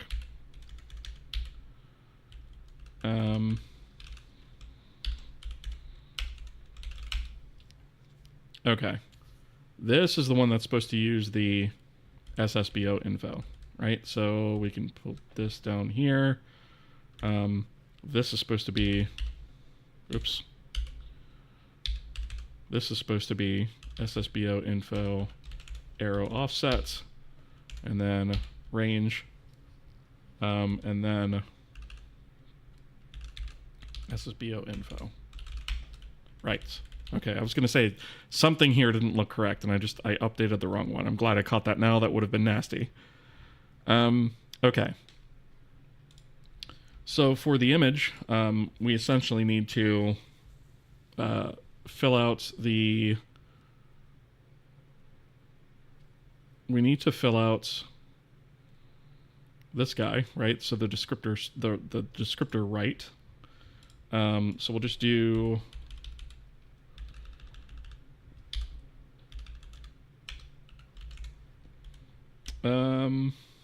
Oh, wait a minute.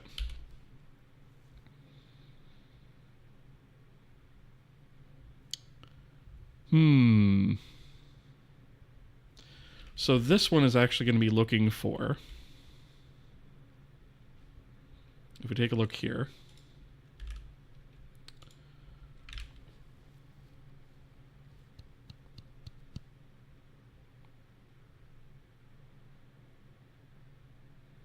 let me think about this for a second.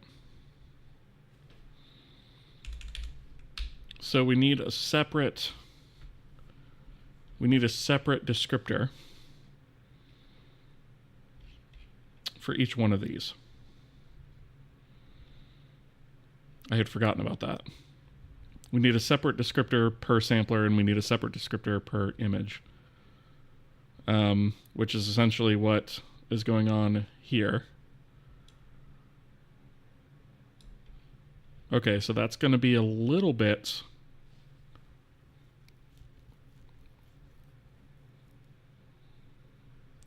crazy, but not too bad.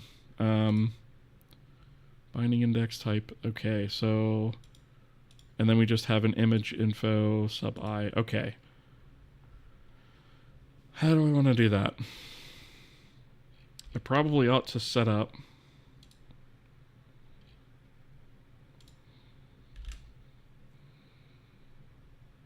We allocate one of these guys. So we allocate a array of these things, large enough to hold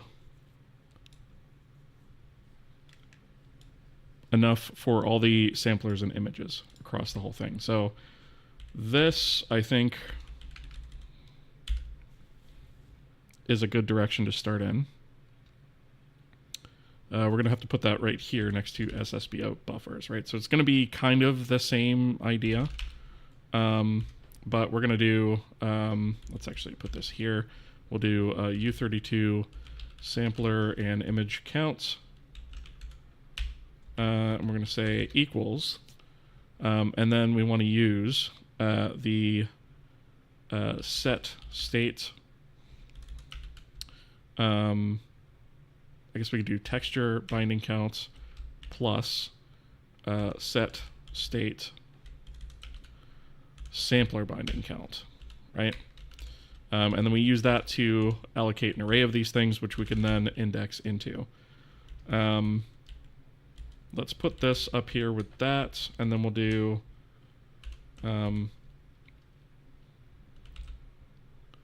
sampler and image info. I'm going to say SI info index equals 0. Right? And then if, obviously, well, I guess we can just do if sampler and image counts, then we do that, otherwise 0, same as before. Right? That way we don't try and allocate a 0 size array. And then what we can do is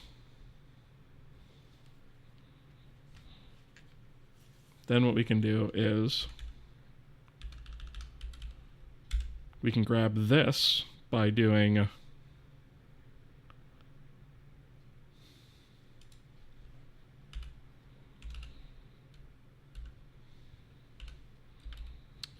Let's see, we want this. This is going to be binding image info is equal to binding image infos sub. What did I say that was? Sampler and image count. Not count. No. SI info index. There we go. Okay, so we get that, and then we just need to, at the very end, do SI info index plus plus. Right? So we grab one of these things, fill it out, add it to the appropriate place in the descriptor right, and then move on from there. So what we'll do is we'll just say binding image info.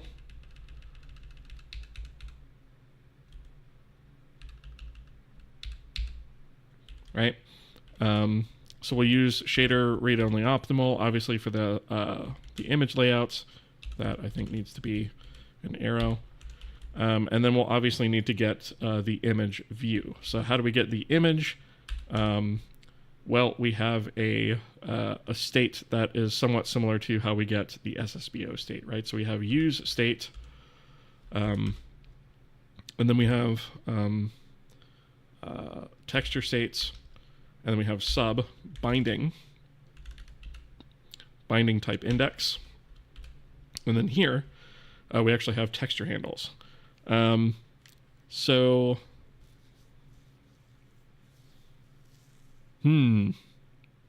we don't just have one, right? Right? We have to actually index into that. So,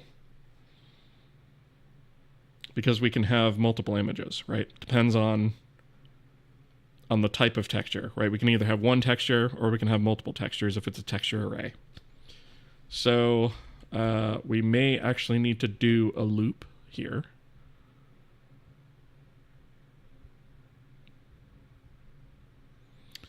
I'm just trying to think.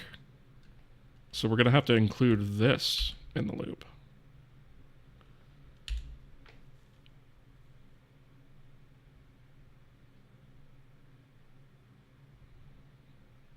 Is that correct?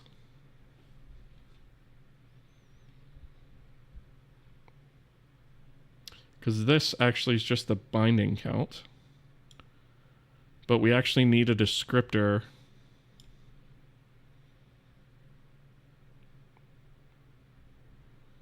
We actually need a descriptor per instance of that thing, right? So if it's an array, we need a descriptor for each one. Which I think is what we're doing down here.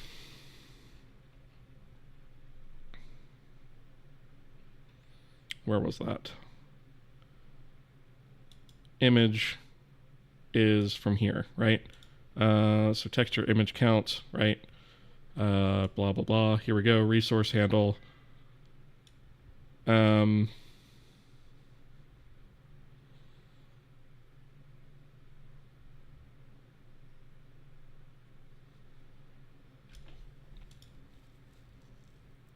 that's once we actually get the handle to the internal image.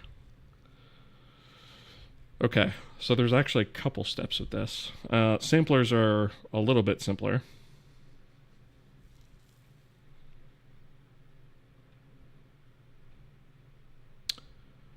Let's see, how do I want to tackle this? Because there's a simpler way to do it than all this. There's got to be.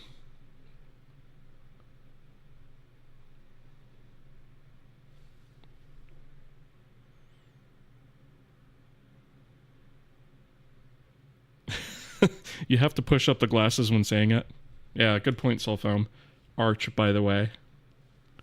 Can't push my glasses up because they're already up all the way, but, you know, I can try.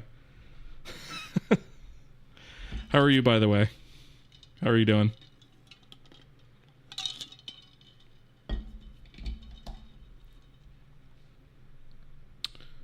All right.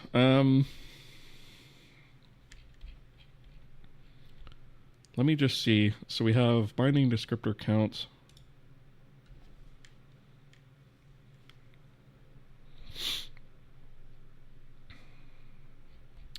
Okay. So I'm just trying to think of I guess we're going to have to do a loop through this, right? So we'll have to do a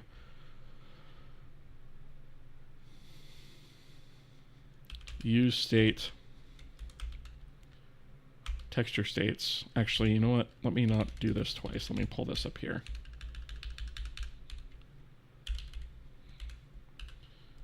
So we'll do Vulkan texture states. And then we'll do that. Okay, so we have our texture states. This is going to be the address of that. And then I think we have tx states array size, right? So what I'm going to do is I'm going to take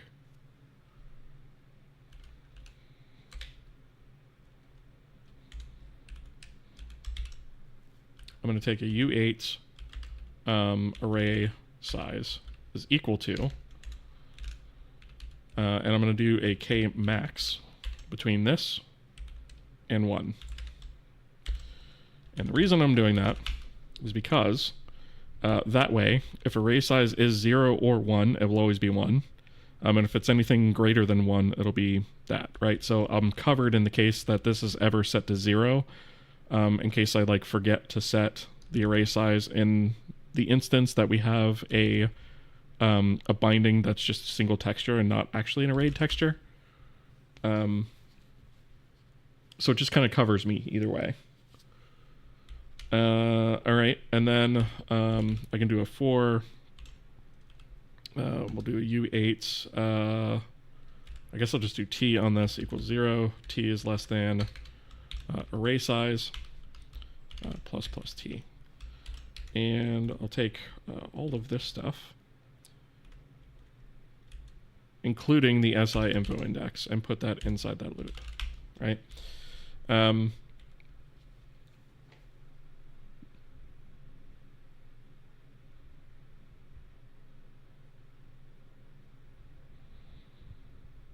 just trying to think if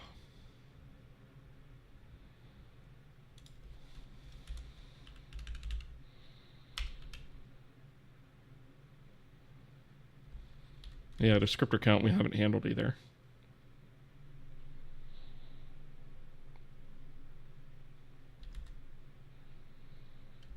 Let me look something up real quick, because I actually don't remember this off the top of my head now.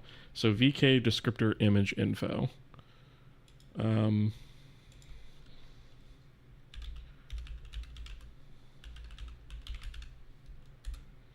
Or actually,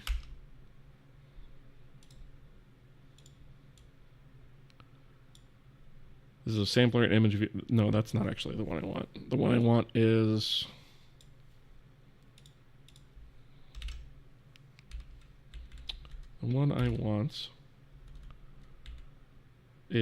VK write descriptor set.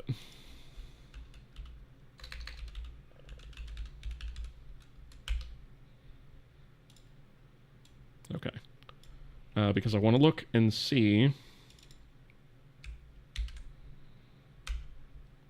I think number of elements in p image info. I thought so. So this can take a array of those things. Okay, I thought so. Pointer to an array of VK descriptor image info. Okay, all right. So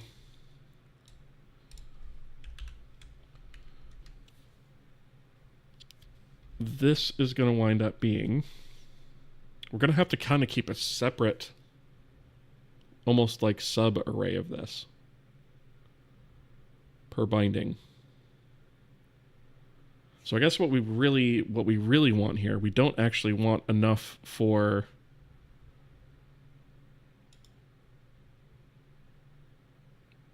we don't want these combined, I guess. What we really need is we need these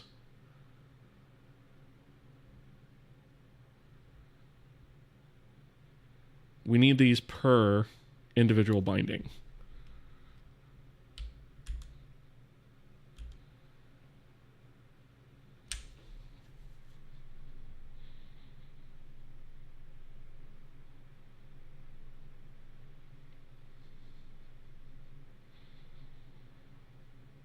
think that's correct.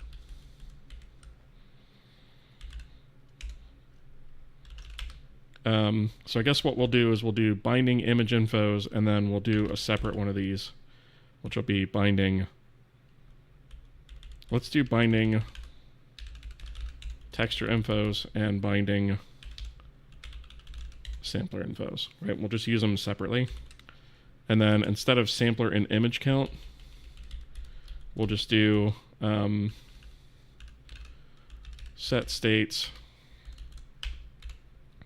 texture binding count, and then also take that over here. And then here we'll do set state sampler binding count and take that over here as well, right? And then do away with this.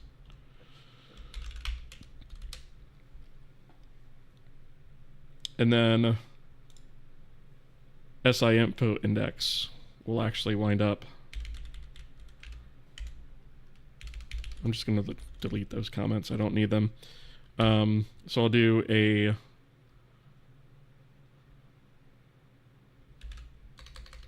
U8 text info index equals 0. And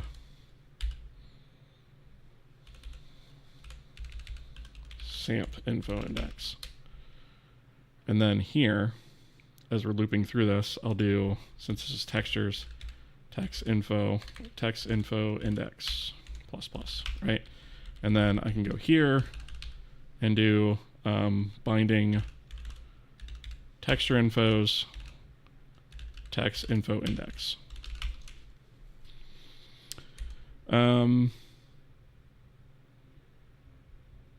Okay. And then texture handles is going to be indexed by T. And I think that's bleating because it's not being used. Yeah. Okay, so this is just going to be a K texture backend. Right, so that's just a handle into the texture. We use that to get the Vulkan image.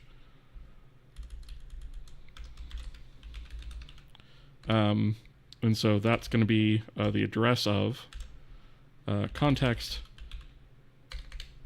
I thought it was context. I thought it was in context. Am I wrong on that?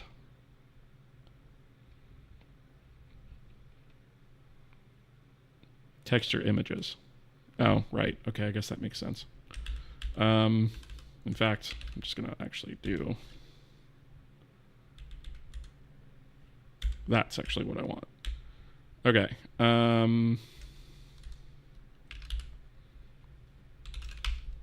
So we grab the Vulkan texture data handle. The resource handle is actually text. And then we get the image index, which I guess we could do further up. We get a pointer to the image, the Vulkan image. Grab the view from that. And then as far as the sampler goes, we're not using the sampler in this descriptor, so it's just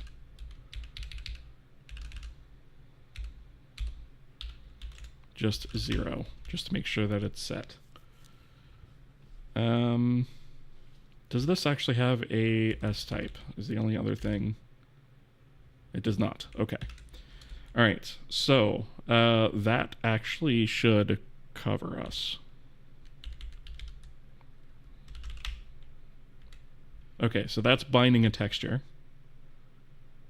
The only other part that we'll need to do actually is the is setting it on. So we'll do. Well, actually, I guess.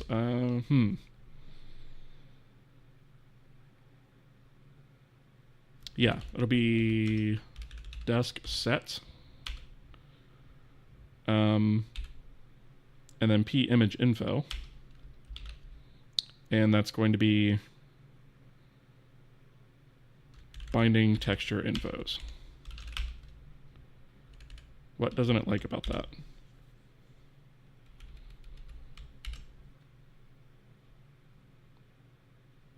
Oh, it doesn't like the fact it's an array of pointers. Okay, I guess that's fine. Doesn't really have to be, actually, now that I think about it. Oops. So let's just change that. Let's change the type here. And this now needs to be the address of that. And there we are. Okay. So what did that say on the spec? Number of elements in... Oh, descriptor count. Right. We haven't set descriptor count yet. Okay. So I guess we will do U32 descriptor count equals 0, right? So in this case, descriptor count equals 1. In this case, it's also going to equal 1. And then in this case,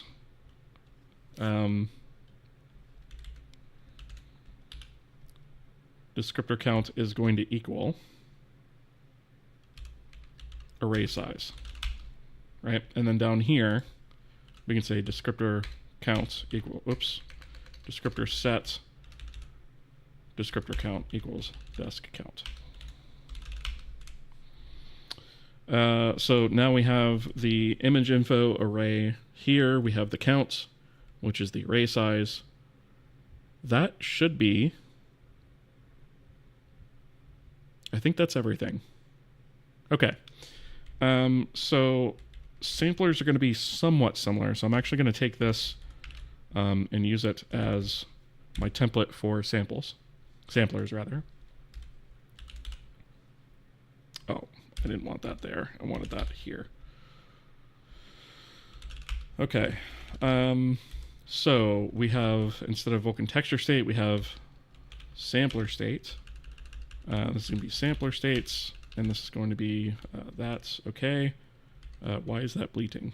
Oh, probably because it needs to be renamed.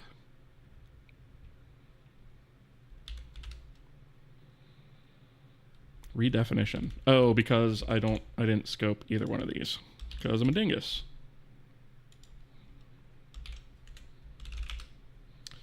So this guy needs to be scoped as well.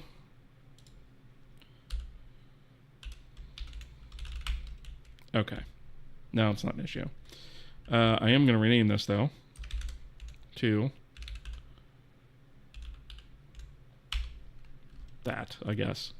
Okay, so we index sampler states sub binding type index. That's the same thing. Okay, array size, we take that. Array size here, binding image info.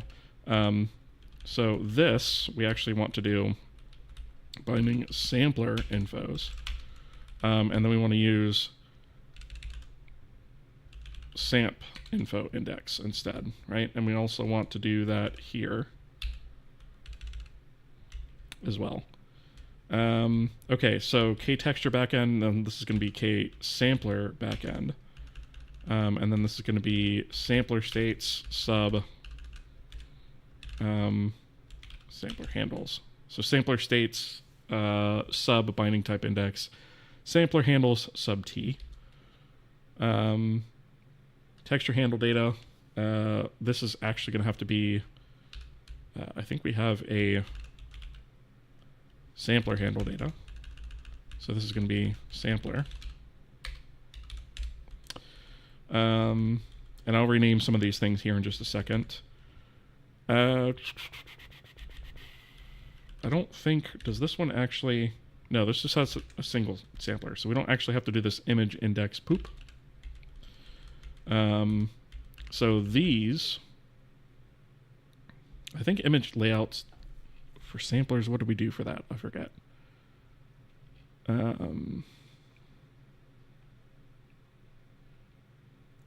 Image layout undefined. Okay. So yeah, we set that, and then we set image view to 0, and then we're able to set the sampler. So, so this is going to be image layouts undefined. This is going to be 0. Oops. not using image in this descriptor. And then the sampler is going to be the texture sampler. Right, let's rename this sampler, and then we'll rename this to that. Okay, so binding sampler infos, that we have to change down here. That's the other thing. Binding sampler infos. The descriptor count is still going to be array size. Yeah, that looks good. Okay. So that is all of our binding stuff, right? So that is setting up our descriptor rights and all that stuff. So the last bit of this is actually going to be, let's see, update counts. We haven't been keeping an update count. But I think I'm going to, let's see. BK write descriptor sets, that's here. So I think all of this can now go, and all of that can now go. And then descriptor write counts, I don't think we've actually been keeping track of that, but we might be able to use binding index instead. Let's see, binding index plus plus.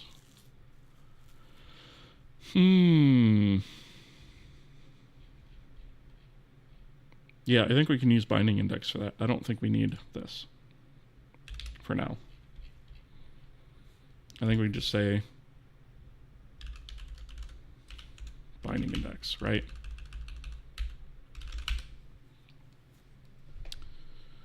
Okay, cool. So that's rewritten. I'm pretty sure that's going to work unless I've got some sort of minor bug in there.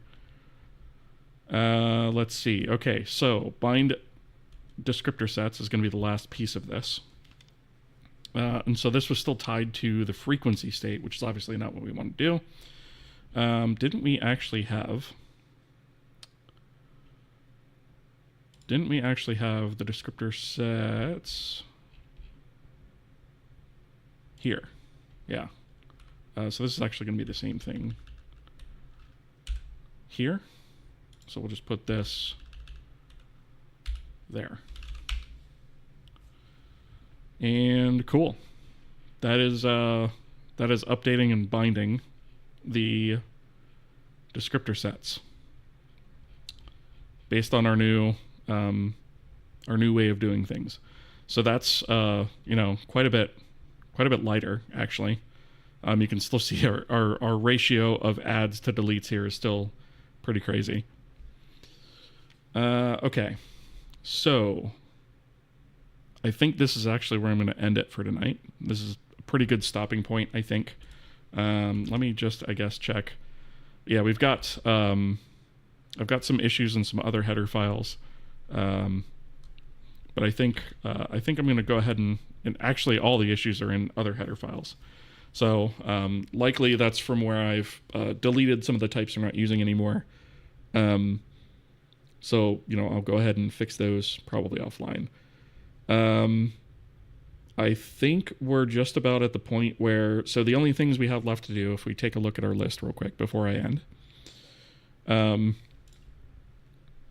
So this is still kind of a to-do, right? Because that's a deserialization. So we need to deserialize our new config, right? So we need to set up or update our deserializer and our serializer. I guess we don't really need a serializer, just deserializer. So we need to update the asset and the deserializer to handle this new format, which is not going to be that big of a deal. And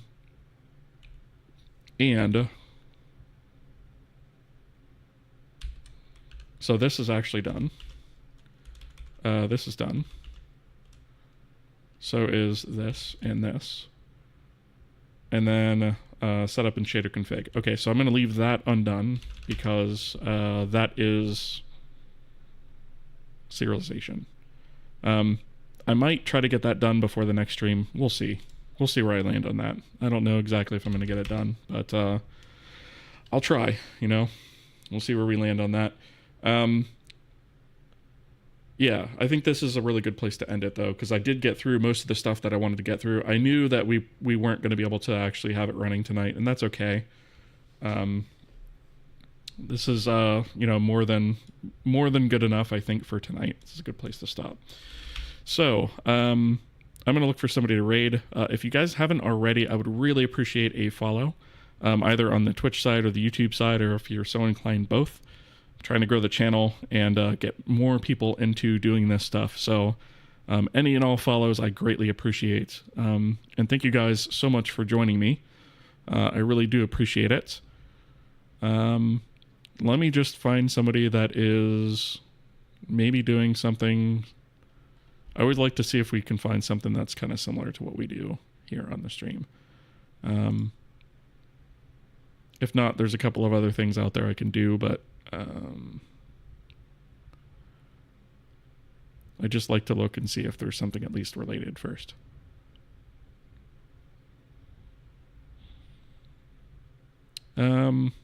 Okay, there's one possibility. Oh, you know what? This guy's actually making a pretty cool concept. Yeah, let's raid him. We are gonna raid Moodwood Games. So he is making an RPG that's like an old school roguelike, but like your instead of like a standard dice roll, it's like basically you use blackjack as the battle mechanics, which is kind of an interesting twist, right? So yeah, I think it's a really cool project, and it actually looks pretty nice too. So we're gonna go check that out.